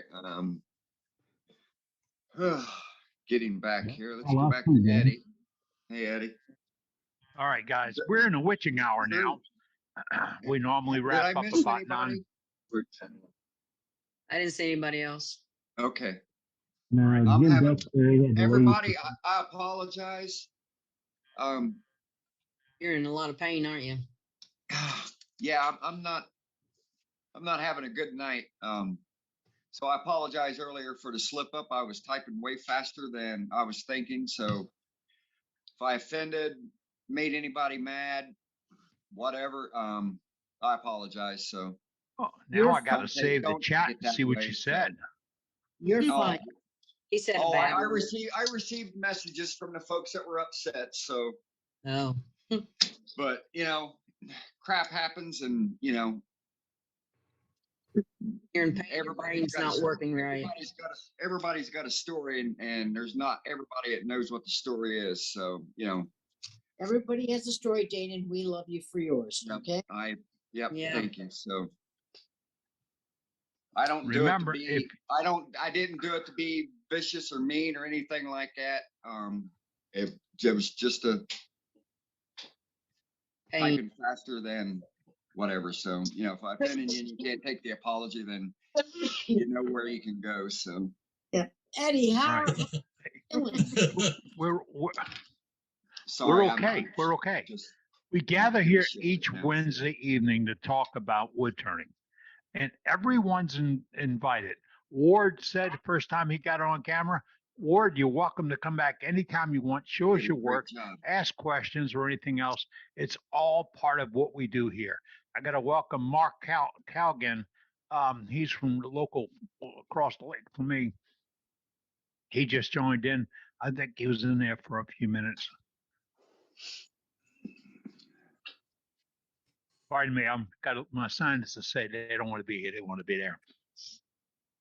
So that's it. We will get together again next week and we'll talk all this through. And remember, show your crotch. And we're not talking to Doug Rowe, okay? Not. We have to have this is a family program. We have to have limits. Yes. I might be talking to me. I might be listening. Does Donald have something to say? There's nothing wrong with crotch shots, so. Yeah, don't try to Google that.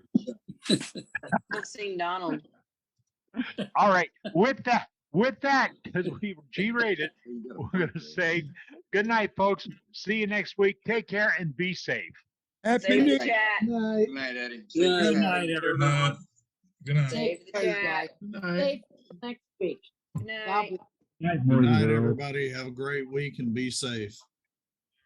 Night, everyone. Take care.